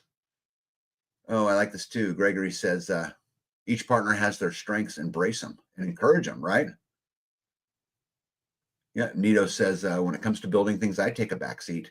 Yeah, and I think this is really important to note too. Just because you don't take the back seat don't mean you're worth less. Right. It means that other person has a better understanding. When it comes to gardening, B has a better understanding. I promise you, though, I can pile a pile of dirt way better than she can. Faster, too. And faster, more efficient, right? Yeah. Yep. Sons of Hacks says, emotional maturity is necessary for a healthy homestead. Anger doesn't fix frozen water lines. Grab a torch and be patient. Right. And when that water line freezes, don't blame your partner. I promise you, they don't want it to be frozen. You did that on purpose. Right. 100%. Well, that doesn't help. Yep. Instigator says, bloody hell, reminding me why I can't get a woman. Dang it. That's right. Let me see here. Squatchy says, patience is tough when you're with someone 24/7, mostly lots of prayers to deal with me. Yeah, but you know what, bud? There's a lot to love with you too, you know?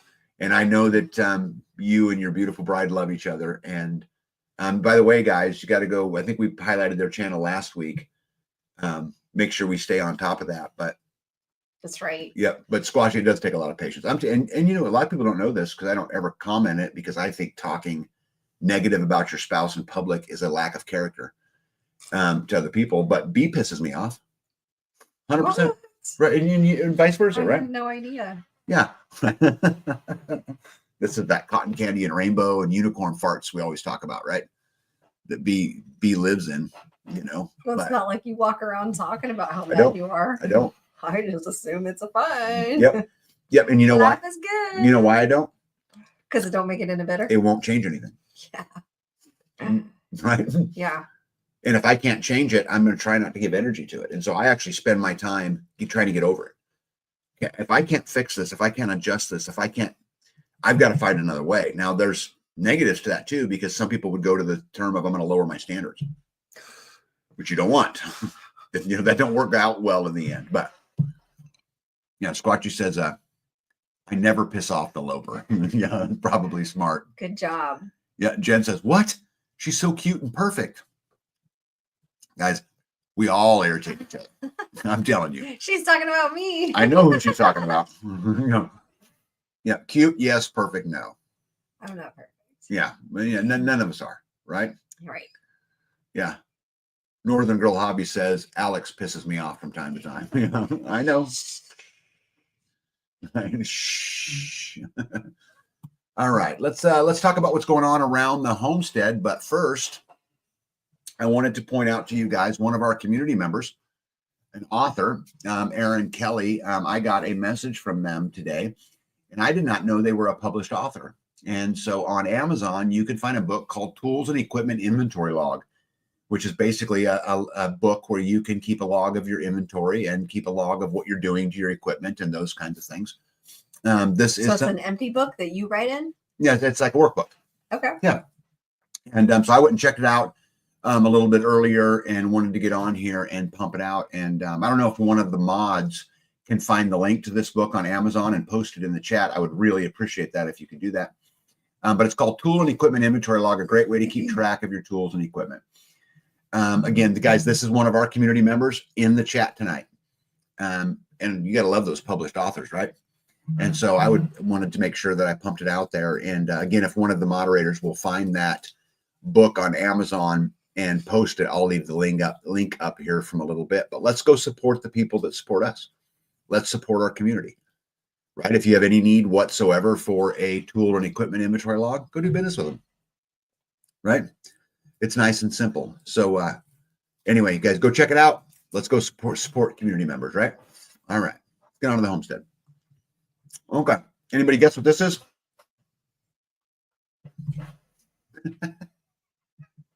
Aren't you funny? It's like a building that needs to be painted. Well, there's a lot of that goes on. So I was up in this very office, you guys, where we're sitting here tonight. And I was looking out my window. Jokes. I was looking out my window, and guess what I seen? Yeah, Pertopia Farm says, Northern Good Hobby says, post the link for the book. Well, I don't know if I have how many mods I have in here tonight. Here, stand by. Stand by. Why don't you tell them what you're doing, baby? I think I'm breaking ice. You are. I'm using an axe to break the ice, and you took a picture of my butt. See if someone beats me to it. So this is looks like the first hole. I had to dig. I broke the first hole. This is like 1 foot from the shoreline. I had one hole 3 foot by 3 foot dug or picked out for the animals to come up. And this morning I went over to do that, and there was no water in my hole. So my hole was dry. It was just mud. And I'm like, well, what the heck? Like, they had sucked enough water out of the pond that the water had receded beyond my hole. So I had to go in another couple of feet and do another hole. And it was like 10 inches thick, that ice. So to start a whole new hole after it had been frozen over and over and over again that's a lot of work. All right. I'm going to see if I can do this here. Watch this. Let me do the whole thing. That's a lot of link. Yeah. Okay. We're going to have to find a different way. That's like way too much link. Okay. Oh, shoot. I'm not broadcasting on Facebook tonight. No, you're not. Okay. I wonder if I can find a shorter link. Wonder how you do that.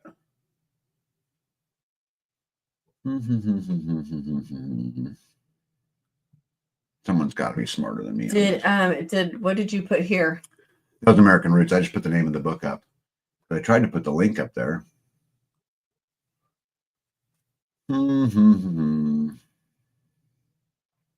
There, Life with Mike and Jen. Oh, there we go. Life with Mike and Jen for the win. Okay.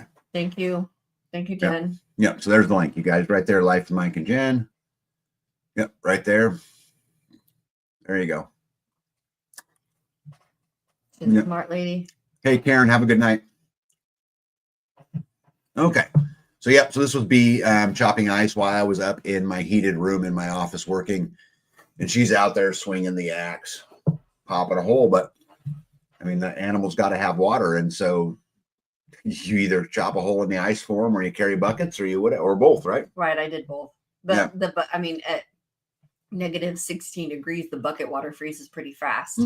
So at least this right here, you have several hours worth of water available because as all of the animals come over to this one hole, they're keeping it frozen or broken open by just maneuvering the water around. So, hey, Grateful Hearts Rant says, is that a picture of Bigfoot?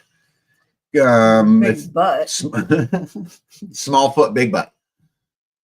You're not supposed to agree. You're supposed to say, no, baby. That's not you. You agree. Yep. Nope. So out of the tundra of Kansas comes the mysterious creature, the small foot, big butt. Yeah. In its natural habitat. You're not going to get any desserts. Yeah. This is bee chopping ice. Yeah. But I did this picture, but then I put some other pictures in there to make you smile. Are you ready for pictures to make you smile? I don't know. Guess what's coming soon? Yep. Look at that. Look at all that fruit. Well, these are all pictures from elderberries and blocks and tomatoes. Yep. I don't know what that other one was. Yep. These are all pictures from as you were planting last year in the spring. Yep. And that will soon be here again. That will be just around the corner. Yeah. Skins Girl said, would an auger bit on a drill work? Yes. You could auger through the ice, but then you're augering just a little hole, so you still got to get it bigger. You couldn't put an auger bit 24 inches on a drill. You would never be able to turn on a drill. Yeah. Yeah. I don't know if that would just yank it. Yeah. I would not. Yeah, you couldn't drill a big enough hole. And so you're still chopping it out of there. As far as a sawzall, you might be able to pull that off, or a chainsaw and cut a square, but then you're still got to get it out of there. You know, too, if it's a thick piece of ice, how are you getting it out of there? Yeah. Right. I try to, when I go, if it's a hole that I've already done, because it's shallower, it's like sunken in. So I just take my axe and I go around the perimeter, and then I lift the whole disc out together so that the ducks are going to go in there and take a bath. Yeah. Northern Girl Hobbies for the win and saved my butt. She says, haha, it's the winter pants that make our butt look big. Yeah. See. But yes, I did have my Bernies on and probably 2 pairs of pants underneath it too. Hey, Duke says, I noticed today my elderberries are starting to leaf. We still have a few more weeks of super cold. I hope ours aren't leafing. Yeah, there's no way ours are leafing. Yeah. Pete says, can you drill a perimeter of small holes and pop it out? The problem is lifting it out. Yeah. And Tamber says, an auger on a tractor might. I'm not getting the tractor anywhere near the edge of that pond. No. Yeah. Nope. Not doing it. No, there was one day that I was out there and you could hear, and it reminded me kind of like when we were in Alaska. I could hear like a crack in the ice. I could hear a noise, and I went, ooh, what was that? There was one time too when a lady was down there, and the new hole is 2 feet from the shore. So she was standing on the ice, and it made a crack noise, and she took off running. Yeah. Yeah. Jen says, nah, it's my big butt that makes my big butt look big. Yeah. Mo says, dynamite. Yeah, that would work. All right. So what else? So I've been working in pod 4. I had to get some rocks in for behind the wood burning stove, right? You guys want to see that? So I started placing rocks. This is just rock veneer. It's very easy to do. You basically just glue it on and then you mortar around it. And so you It's all stretched. Yeah, I did. I had to stretch the picture to fit that. So basically that's what it looks like. So I took tape and put it on the wall where I wanted the rock to go. And then it's like basically a puzzle, right? It's like Tetris, yeah. Yeah. And so you put it on. And so then you just keep trucking and then that's what you end up with. And so now what I have left to do is mortar it all. I like that you said you were mortaring it. No, I'm the manager of the process. Just because I say I'm doing it doesn't mean it doesn't get delegated down. I don't know. I do know.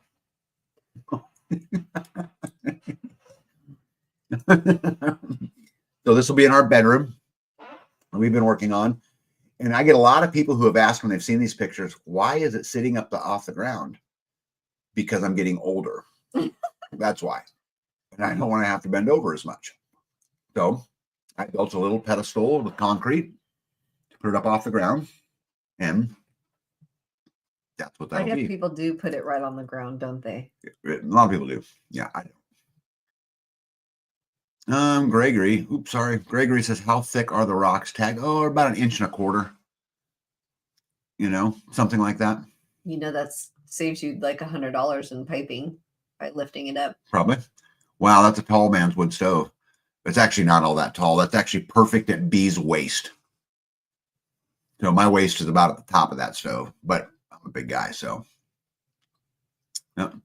Psalms 125 says, wow, looks nice. Yes, you don't have to bend down so low. That's right. And I just try to work smart the best I can.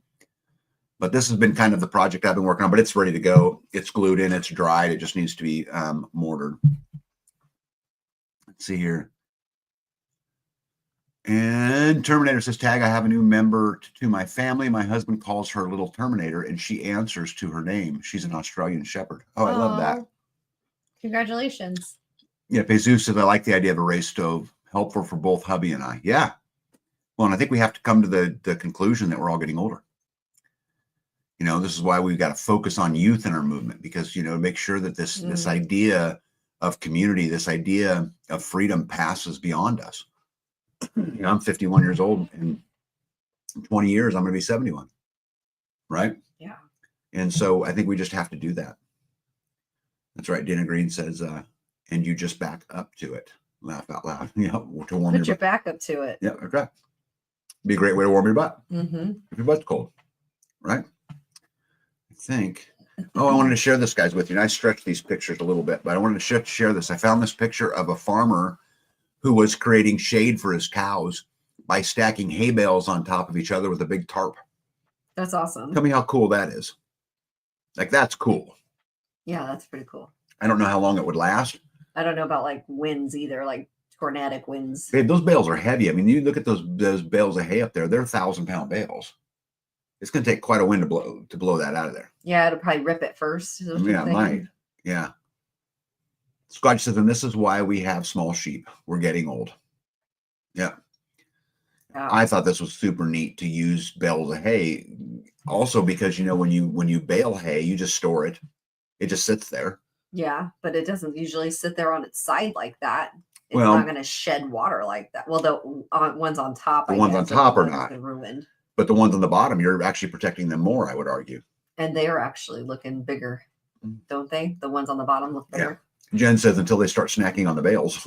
It's true. Which they probably would. Yes, but if you look at that ground around there, I would imagine they'd much rather have that green ground. But I really like this picture. I think, as Psalms 125 says, that's ingenious. Yeah, I thought it was just cool. I ran across it. I'm like, well, that's actually kind of cool. That'd have to be a big tarp. That would have to be a huge tarp. Yeah. Yeah, that would have to be an absolute huge tarp. So, well, anyway, I thought, let me see, oh my goodness, it's an hour and 23, and we better get busy on the good news for the day, right? You agree? You want to get on to the good news? Well, if you're gonna, you better. I can tell you guys that the Oval Office has been busier over the last 4 days, probably the busiest time, at least since Bill Clinton was in office.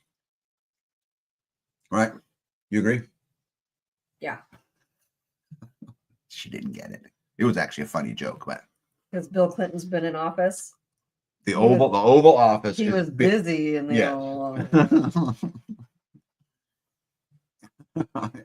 Anyway, she don't find my humor funny. I think I'm hilarious, just for the record. But okay, so as you guys know, President Trump has pardoned the January 6th. There's about 1,500 of them were pardoned.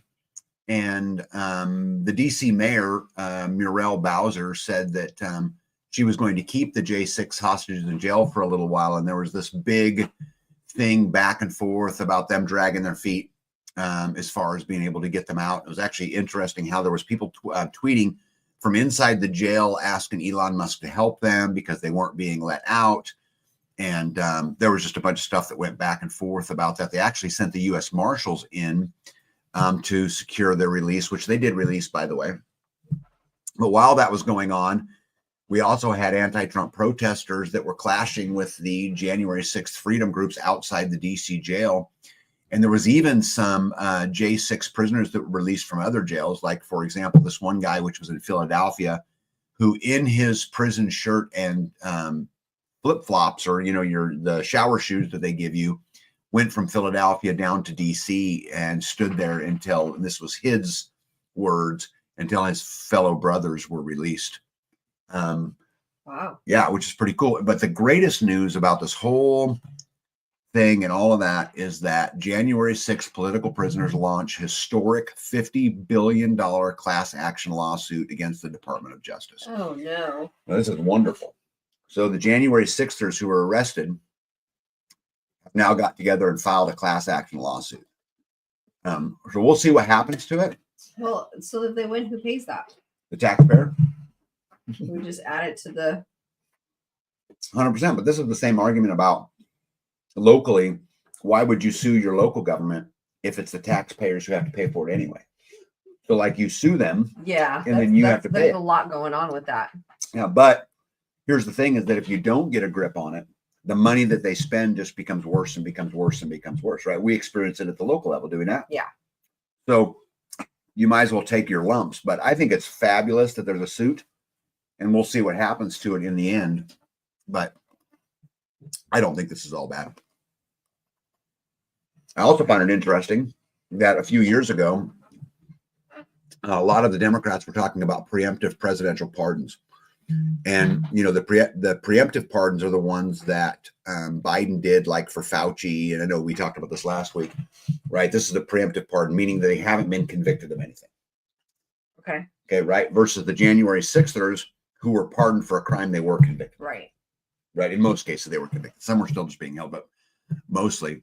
And Adam Schiff, whatever, himself had said that preemptive pardons were such a bad deal. And then he accepted one from Biden, which I find Adam Schiff. But that they were such a bad deal, and then he accepted it, which I thought it was interesting. So I think the question now becomes, and I put the post up here about Nancy Pelosi, because they basically said Biden was unfit. Does this mean now that his pardons can be questioned? Did he pardon Nancy Pelosi? No, he did not. But because remember, Nancy Pelosi turned on Biden. This is how Kamala Harris got into the running for president, right? And so I think the question that a lot of people are asking is, if he was unfit to serve and they wanted to go in a different way. Oh yeah, Starla Doak says a judge already ruled that the pardons are not constitutional because not charged nor convicted. Yeah, we'll see how well that holds up, right? That'll go all the way up the chain. Psalms 125 says, didn't some of those January 6ers get placed in Gitmo? And what about them? Well, there was a couple of reporters who Trump allowed into Gitmo this week to film what's going on down there. I did not know there was January 6ers there, but I'll definitely look into this. I find it interesting that President Trump issued kind of a threat, in my opinion, to Biden when he said, this guy went around giving everybody pardons. And the funny thing is, maybe the sad thing is, he didn't give himself a pardon, which again leaves them to go after. But there's a lot more to talk about on this particular topic. I'll get back to it. Did you guys see the National Prayer of Service? Is this for the National Prayer Service, which goes on anytime that there's an election? Okay. And those kind of, that's very normal, right? And you should see the look on J.D. Vance's and President Trump's face, because the Bishop Marianne Edgar Buttle is the bishop of the Episcopal Diocese of Washington. She's the first woman to ever hold the position. And she was given this great honor to speak in front of the president. And so she went on to say this. The Reverend Marian said to Trump, "I ask you to have mercy upon the people in our country who are scared now. There are gay, lesbian, and transgender people in Democratic, Republican, and independent families some who fear for their lives, and the vast majority of immigrants are not criminals. May I ask you to have mercy, Mr. President, on those whose children fear their parents will be taken away." This is totally politicizing, right, this event. And normally what happens at the National Prayer Service is they talk about working together and the better for the country and moving forward, and it totally got politicized. And you should have seen the look on Trump's face and on J.D. Vance's face about just total disgust that they were even talking about that at the prayer service. After all of this, they asked President Trump to speak on this prayer service, and he said, "What do you think? Did you find it entertaining? Wasn't too exciting to me." So anyway, I thought that was pretty interesting. I don't know if you guys watched this or not, but if you haven't, I would go look it up because it was definitely interesting. Also, did you guys notice that President Trump did not put his hand on the Bible after being sworn in, or during being sworn in? And there's a lot of reasons why people say this happened. So I did a little research, and the last president to not put his hand on the Bible, ironically enough, was John F. Kennedy. Is that 100 years ago? Which was assassinated. No, it wasn't 100 years ago. How long ago was that? 70 years ago, maybe. And so I found that interesting. There's lots of rumors, kind of sourcing all over, that the dissolved corporation does not require the Bible to be sworn on anymore, and that it was just a mistake and he didn't catch it or whatever it is. But I think regardless of all of those things, I also found it quite fascinating that at the inauguration, all of the marching troops, and specifically the redcoats, I don't know if you guys watched this or not. I did not. So see that picture down there, Ben? Yeah. So looked like a bunch of English redcoats marching for the king. And, there's so many things out there. This is what happened during the inauguration? Yeah, during the inauguration. And, the world's so symbolic. Like there's symbolism in everything, right? Yes. I mean, from, the Disney movie covers to, our money to, so many things. And I found it interesting that they would choose to march a bunch of redcoats in the White House to celebrate Trump being elected. Yeah. Is that just me? The British are coming. Isn't that a little weird? I found it a little weird. Shortly after Trump was sworn in as president, the official portrait of retired General Mark Milley, former chairman of the Joint Chiefs of Staff, was removed from the Pentagon hallway, where portraits of previous chairmen were displayed. And a lot of people were calling Trump tiny and petty. Starla's got a good point. And I read this too, that it was not on purpose. Melina did not have time to get there. Roberts had to get Trump sworn in on time, so Roberts started rattling off before Melina and family could get there. Which part was not on purpose? The Bible thing. Jesus said the redcoat thing is supposedly a tradition. Yeah, I don't know. I found it just I didn't like the redcoat thing. Roberts rushed the process, therefore the new First Lady and family right halfway through the oath. Yeah, and Sons of Hack says George Washington was sworn in on a Masonic Bible. Anyway, Coast Guard Commandant Linda Fagan was just terminated for prioritizing DEI ahead of border security. Let's see. President Trump has officially revoked Mike Pompeo's security protection. John Bolton was woke up at 12:01 on January the 21st by Secret Servants who told him Trump has revoked his protective detail. And President Trump on Friday today said he has pulled the federal security protection of former top U.S. health official, Dr. Anthony Fauci. President Trump has fired the acting head of the U.S. immigration court system and 3 other key leaders immediately after taking office. Which, another quote on my next slide, which I think is really interesting, is Trump says he will not feel responsible if anything happens to Dr. Fauci or John Bolton after removing their security details. And he went on to say that the reason he don't feel bad is because they've made plenty of money off of lots of people and they could pay for their own security. Makes sense, right? Yeah. Because otherwise we were paying for it. We were paying for it. That's right. Did you guys see this from the Washington Examiner? I got this from actually Mo Engineer sent me this tonight, which was absolutely crazy. I did not know anything about this. But freed Israeli hostages say they were held in a UN camp. Israeli hostages released as part of the recent ceasefire with Hamas have claimed that they were held in a UN camp in Gaza. Hostages Romney Gonen, Emily Damari, and Doran Steinbrecher, who were released from Hamas custody on Sunday, reported that they had been held in a UN refugee camp at some point during their captivity. According to Israelis Channel 13, details were not given. Tell me how crazy that if that was true. You know, they go and demolish Gaza, right? And if our hostages were held in a UN camp, man, that is absolutely crazy. From Live from America TV, Putin says he will end the war in Ukraine and make a peace treaty if we get them to extradition powers to take Dr. Anthony Fauci to prosecute for crimes against humanity.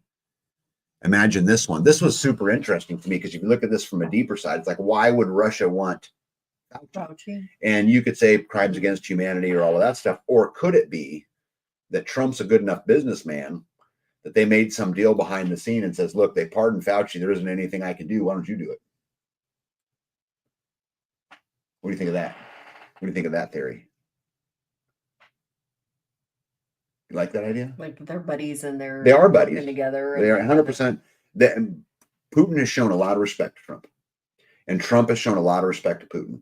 And I could actually absolutely see them make a deal this way or that way to get a project done, because just because they pardon Fauci doesn't mean that the feds can't prosecute him, but the states still can. So can other countries.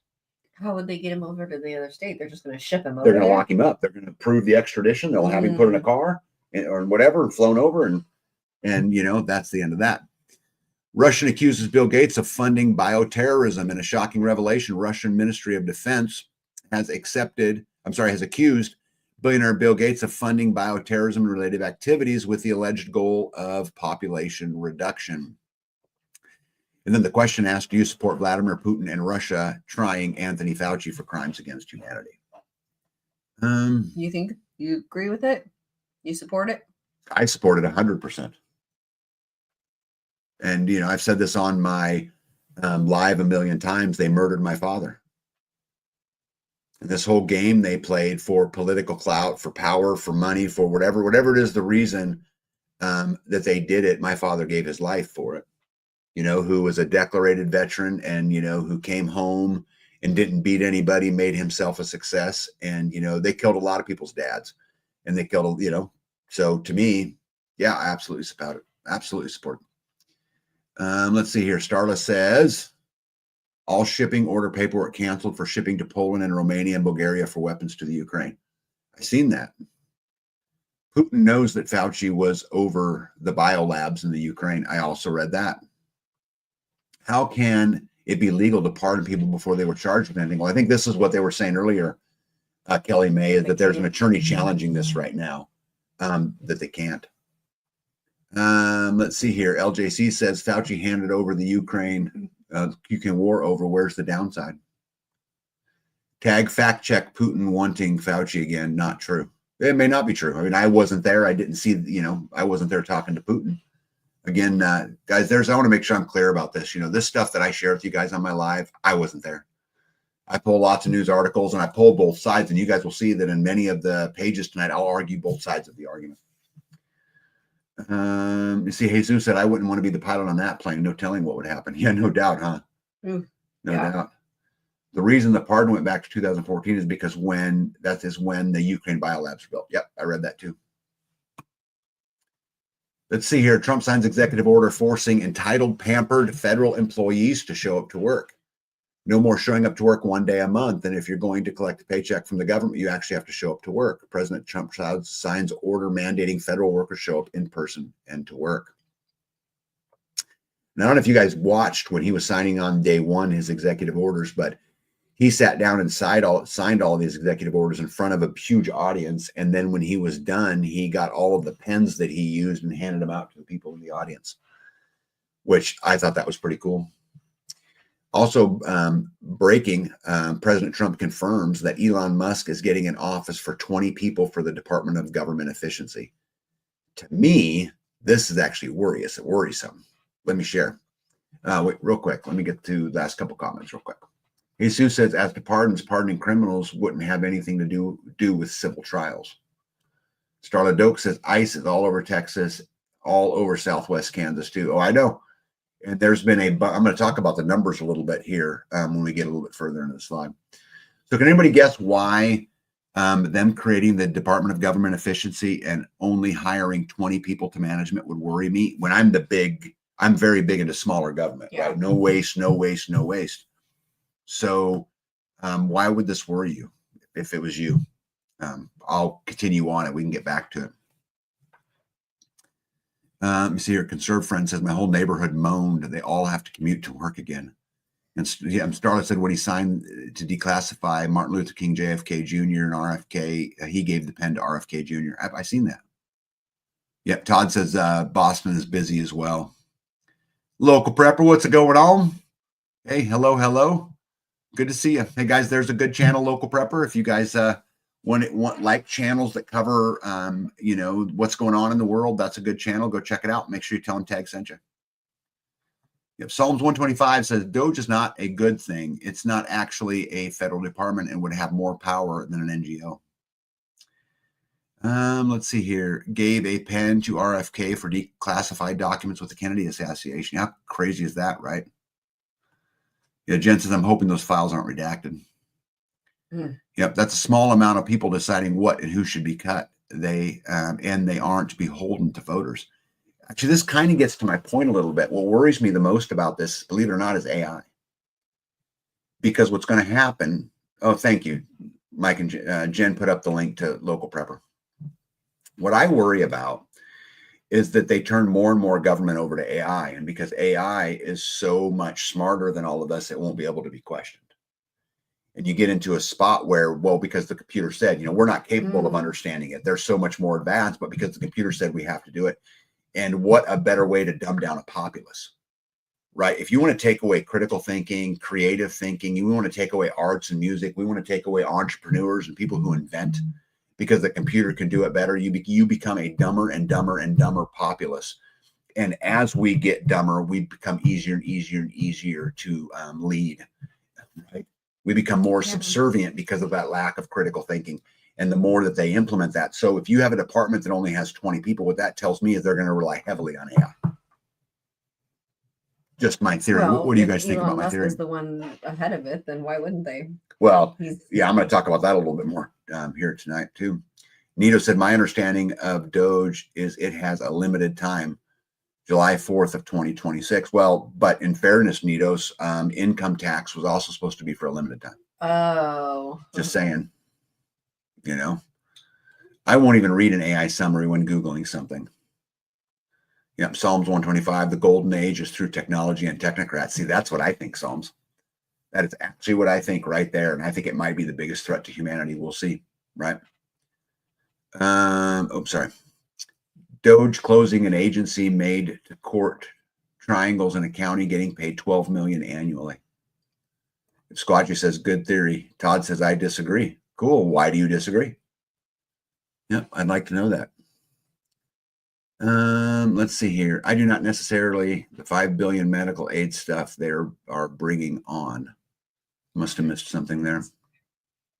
The more AI there is, the more I want to find a wife named Sarah Connor. Amen. For the win.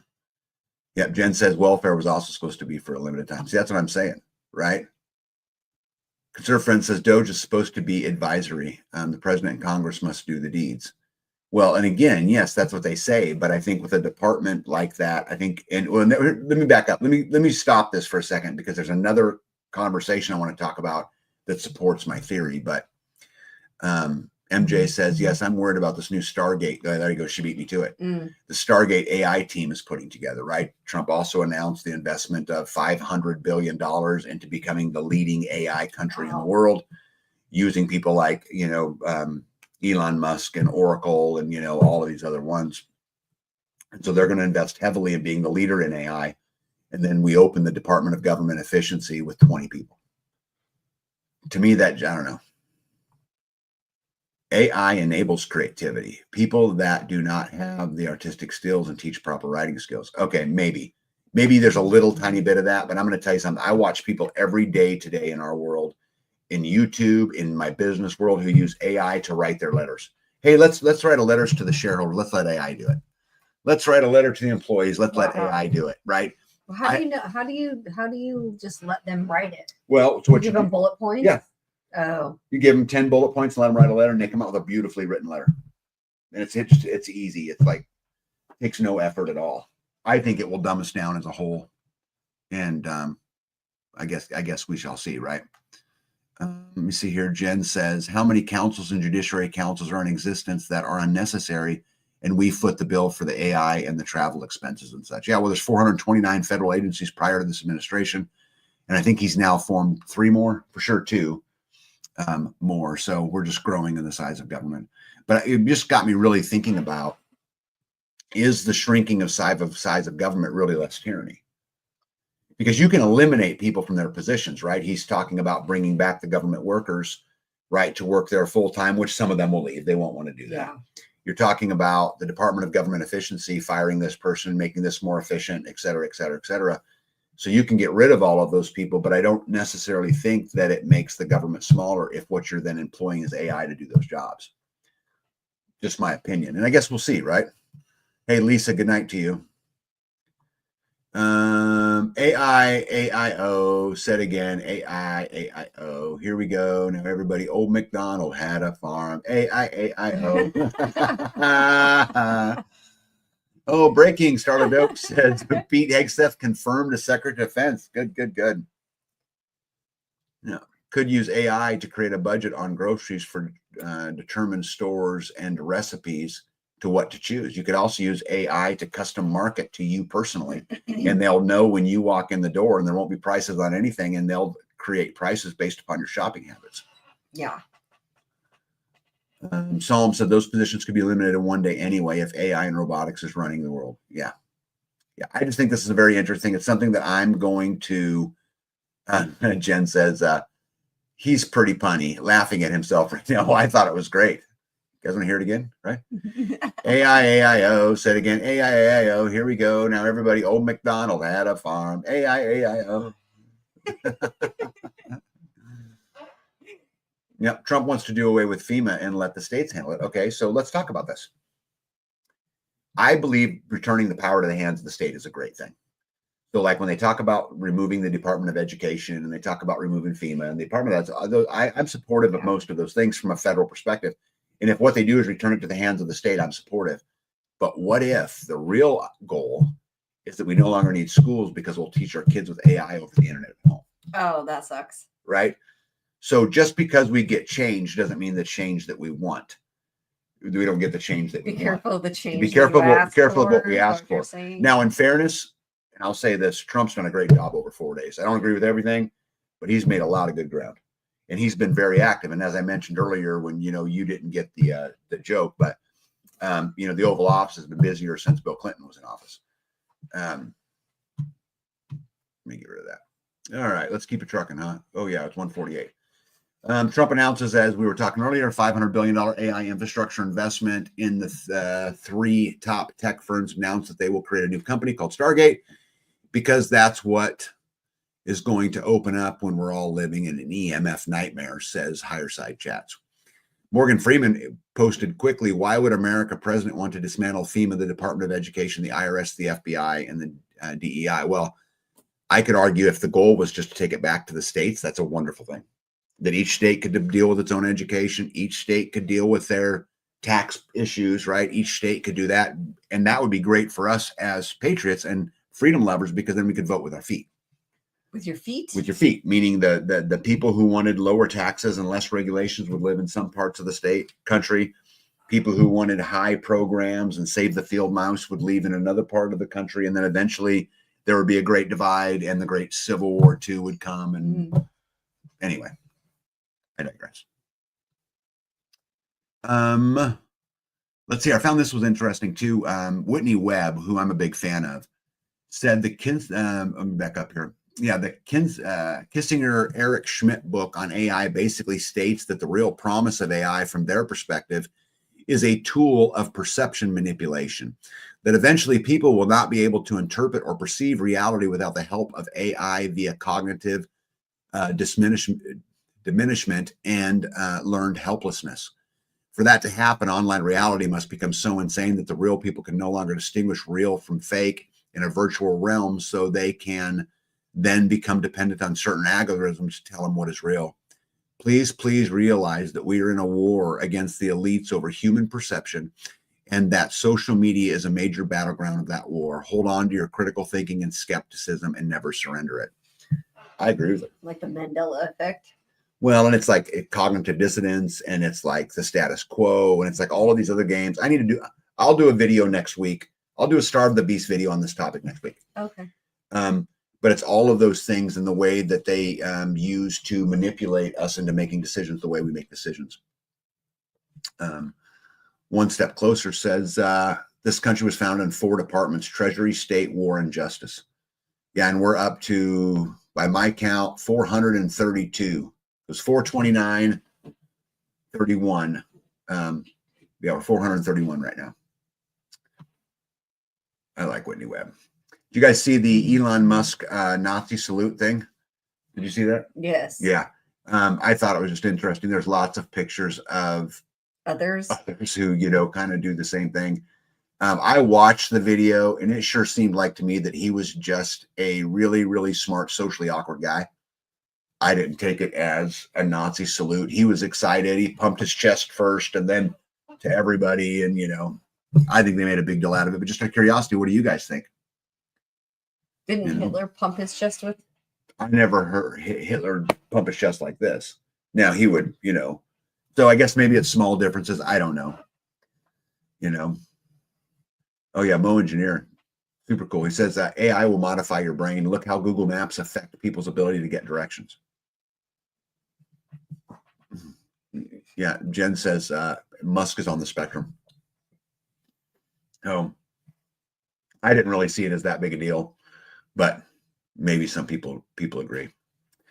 Update Homeland Security. It has begun. U.S. military and federal forces are ready to move across North America, Greenland, Canada, the Panama Canal, and they'll all become U.S. territories. Tom Homan just announced that ICE teams are out rounding up illegals today. President Trump just signed an executive order designating drug cartels and foreign terrorist organizations. President Trump has fired the acting head of the U.S. immigration court system and 3 other key leaders. Trump ends birthright citizenship, which I'd love to hear your guys' ideas on this. Right, we're restoring control of the government to the people. Let's see if the 88,000 IRS workers want to work at the border, signed President Trump, which I love that, right? I love that statement right there. Let's see here. Jen says, it was stupid to make a big deal of him touching his heart and flinging his hand out while saying, I love you all. Yeah, I agree. Yeah, I 100% agree. Let's see here. In Portland, Antifa attacked the ICE detention center last night. President Trump needs to have Antifa classified as a domestic terror organization. U.S. Border Patrol is out making stops in Arizona. This is an American citizen, so he was treated very poorly. But I watched this video, and I didn't think he really was. They asked questions and let him go. All of that video right there? Yeah. All those cops? No, that's Antifa causing trouble at the ICE places. But, I'm not, I don't agree with Adam Schiff on anything usually, but I thought this point was really, really interesting. He said, all persons born and naturalized in the United States and subject to this jurisdiction thereof are citizens of the United States and the states wherein they reside. He's quoting the Constitution. The 14th Amendment, Section 1 says, and I quote, all persons born or naturalized in the United States and subject to the jurisdiction thereof, which that line right there is where the argument is, because what it's saying is all persons born and subject to jurisdiction. So I would argue that being born somewhere, you're subject to the jurisdiction of the laws of that place. But anyway, all persons born or naturalized in the United States are subject to the jurisdiction thereof, are citizens of the United States and the state wherein they reside. This is what he left out, right? No state shall make or enforce any law which shall abridge the privileges or immunities of citizens of the United States, nor shall any state deprive any person of life, liberty, or property without due process of law, nor deny any person within its jurisdiction the equal protection under the laws. And so this is our Constitution. So I think it depends on how you read this. But to me, what I read is that if you're born in the United States, that you have constitutional protection, and that without due process, they cannot remove your life, liberty, or happiness. So this would tell me that if a child was born in the United States of America to an illegal immigrant family, that they do have some rights under the Constitution. And again, I'm just reading the 14th Amendment. Let's say one step closer. Good night to you, bud. Said, look up the slave named Dred Scott, and that is what the 14th Amendment has to do with as far as birthright citizenship. It was about slaves, not immigrants. I understand that they wrote it about slaves and not immigrants, but the Constitution to me is absolute. So to make the argument that, oh, it doesn't apply here, I don't think it's a good argument, Starla, because I'm reading it, quote, this is what it says. And I am 100% opposed to anybody violating the Constitution. And if that's what it says, that's what it says. Should not count if the parent or parents have illegally come over here and overstayed their visa. Okay, I get this. However, I think it opens it up to slippery slope.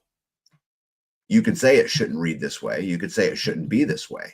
But our constitutional republic was founded on the Constitution, and that's what it says, quote. Not to derail the conversation, but as I was reading the 14th Amendment, Section 3 is what they tried to bust Trump on. So I just thought I'd read it to you guys because I thought it was interesting. It says that no person shall be a senator or representative in Congress or elector of president or vice president or hold any office, civil or military, under the United States or under any state, who having previously taken an oath as a member of Congress or as an officer of the United States or as a member of any state legislature or as an executive or judicial officer of any state to support the Constitution of the United States shall have engaged in insurrection or rebellion. And this is what they were trying to kick him out on, was that 14th Amendment thing. Hey, Jamie, welcome in. Let me see here. I read this. Andy Ogles put in a bill for Trump to get another term in 2028, which I would oppose. I would oppose it because that's just not the way you're supposed to serve 2 terms and you're supposed to be done. And so this is his second term. This is his second term. Yeah. So they don't have to be back to back. Yeah. They just 2 terms. Oh, Psalms, good catch. Yeah, where's Section 2 of that 14th Amendment? I just copied and pasted these and put them in there. That's too. I just didn't put it in there. But good catch. You had number 2 on there. Good eyes. You saw number 2 when you were putting. Yeah, I just copied and pasted these, and I wasn't going to put 3 in until I read that exactly. And I'm like, oh yeah, that's what they were doing. A child born here might be a citizen, but 1, not all citizens live in the U.S. And 2, if you are under the care of a legal guardian that leave, they can take you with them or choose a guardian. See, this I agree with 100%. I think it affords them a constitutional rights like due process, but I don't think that we should be separating them, right? I think those kids should go with their parents, but when they turn of age, they're a U.S. citizen. I mean, right, based upon the way I read it, right? Let's see here. Under that argument, says Kent, the child is the only one it applies to, not the whole family. Let them go back to the home country, and when the child reaches 18 years of age, he can come back and say, I just said that. Perfect. Kent, you and I agree 100%. Conserve Friend says Dems read that therefore the parents, grandparents, aunt, uncles, and cousins are automatically allowed to be here. Yeah, I do not agree with that. I think the way that this reads, if you were born or naturalized in the United States and subject to the jurisdiction thereof are citizens of the United States. Right? Yeah. So if diplomats have a child here, they are not given citizenship. Why do immigrants' child get a citizenship? Yeah, I think that's actually a really, really good point. And if it applies to a immigrant, why would it not apply to a diplomat? And I think the argument they would make is because they're here on diplomatic missions, but I think that's a good point. Let me see. No separation, like Tom said, deport families together. Yeah. Okay. Let's keep it trucking on here. Huh? Oh my goodness, we're getting way in there. Tom Holman reveals that ICE has already made 1,300 arrests during deportation operations. So I thought we'd have a little math fun tonight with this. So over 4 days, they've arrested 1,300 people. Any guess how long it would take them to deport the 10 million people plus they say that's here? 13. Every 400 days. I can't let it go long because someone's going to use a calculator. 85 years. It would take 85 years at that rate. Jeez. Yeah, but now in fairness, the roads heading back to Mexico are jammed. I'm seeing lots of reports of people re-entering Mexico that just don't want to have to deal with the deportation process. They're leaving on their own. So obviously that will, play some role in that. So like going back on their own accord would be better for them than going back. And you know what's crazy about that? The ones that are returning on their own accord are the ones we should let stay. Right. Because they're doing the right thing. Right. It's not their fault that our government encouraged them to be here. They said, come and we'll get you a job and we'll pay you. I mean, if you're in a third world country and you get approached with that opportunity to make life better for your family, you would take it too. So I don't blame them at all.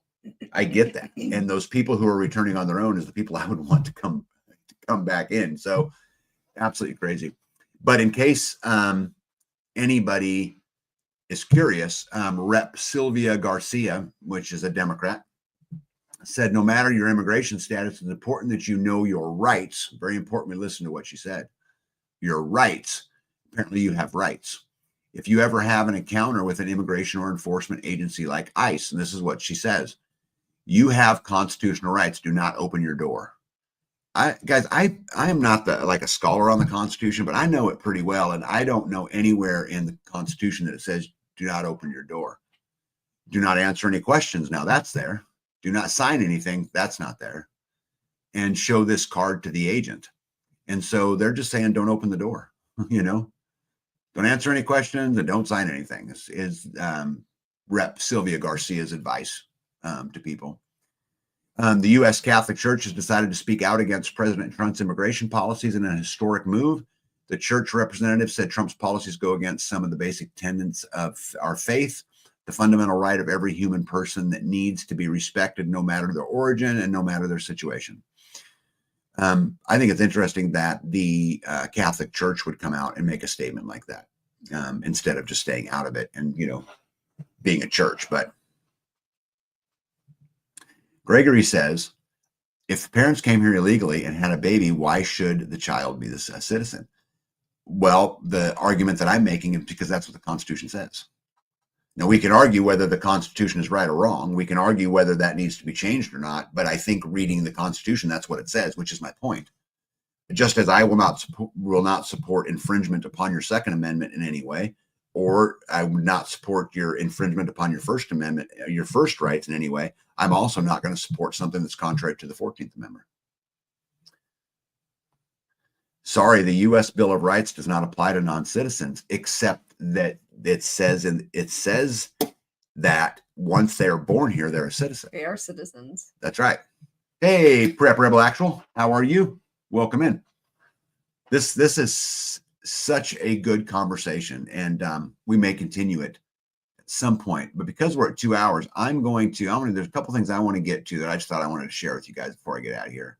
I've got like 20 more slides, but I won't do that to you. Here, check this one out. Did you guys see that they added a Doge clock to the deck? No. Look at that. And I verified it. So I heard it that a Doge clock has appeared on the U.S. debt clock website, and it's rapidly counting upwards. According to the Doge clock, Doge had saved $8 billion, when as of tonight, when I put this in here, it was up to $15 billion that they had saved. Now, who knows, right? According to the website, the Doge clock is accurate. It's based on real-time saving objective from reducing government waste. But they actually added it to the... so that is money that they're saving. Yeah. Hey, Prep Rebel Actual, I'm glad you made it too. That's what they're saying. But I find it fascinating that they put that in the debt clock, don't you? I think that's... Why do you think that they did that? Just to show us, hey, we're doing it? Yeah, I think there's people... Pat me on the back. Look what I've done. Or maybe they're just trying to be accountable and transparent, which I love all of those things. Yeah. Yep. Yeah. Todd says you need to read the author's notes and comments in 1866. okay, I get this, but again, now we're talking about the interpretation of what somebody meant. What I'm talking about is you read the Constitution, it says that the right to bear arms shall not be infringed. So we can debate what they meant by that. What did right, what did to, what did bear, what did arms, what did not, what didn't be not infringed? What did that mean? And what was the interpretation of it? The fact of the matter, that's what it says, shall not be infringed. And I would really prefer that they even stiffened all of that up and made it even harder to debate, because there's all, just like the Bible or a lot of other books from times past, a lot of times you can debate the actual meaning of it. So Todd, not Todd, I have to tell you, you know, I get your point. I don't particularly like the idea that an immigrant can come into our country pregnant on the 9th month, go into a hospital and have a baby and they become a citizen. But on the 14th Amendment, that's what it says, you know. So anyway, new topic. So shelling out egg prices. Did you guys see that prices in California up to $9 a dozen? No. Yeah, and it's all because of the bird flu. And as of today, the Shadow of Evers reported bird flu outbreak has hit Long Island, the last commercial duck farm, forcing the killing over 10,000 ducks. And so I know that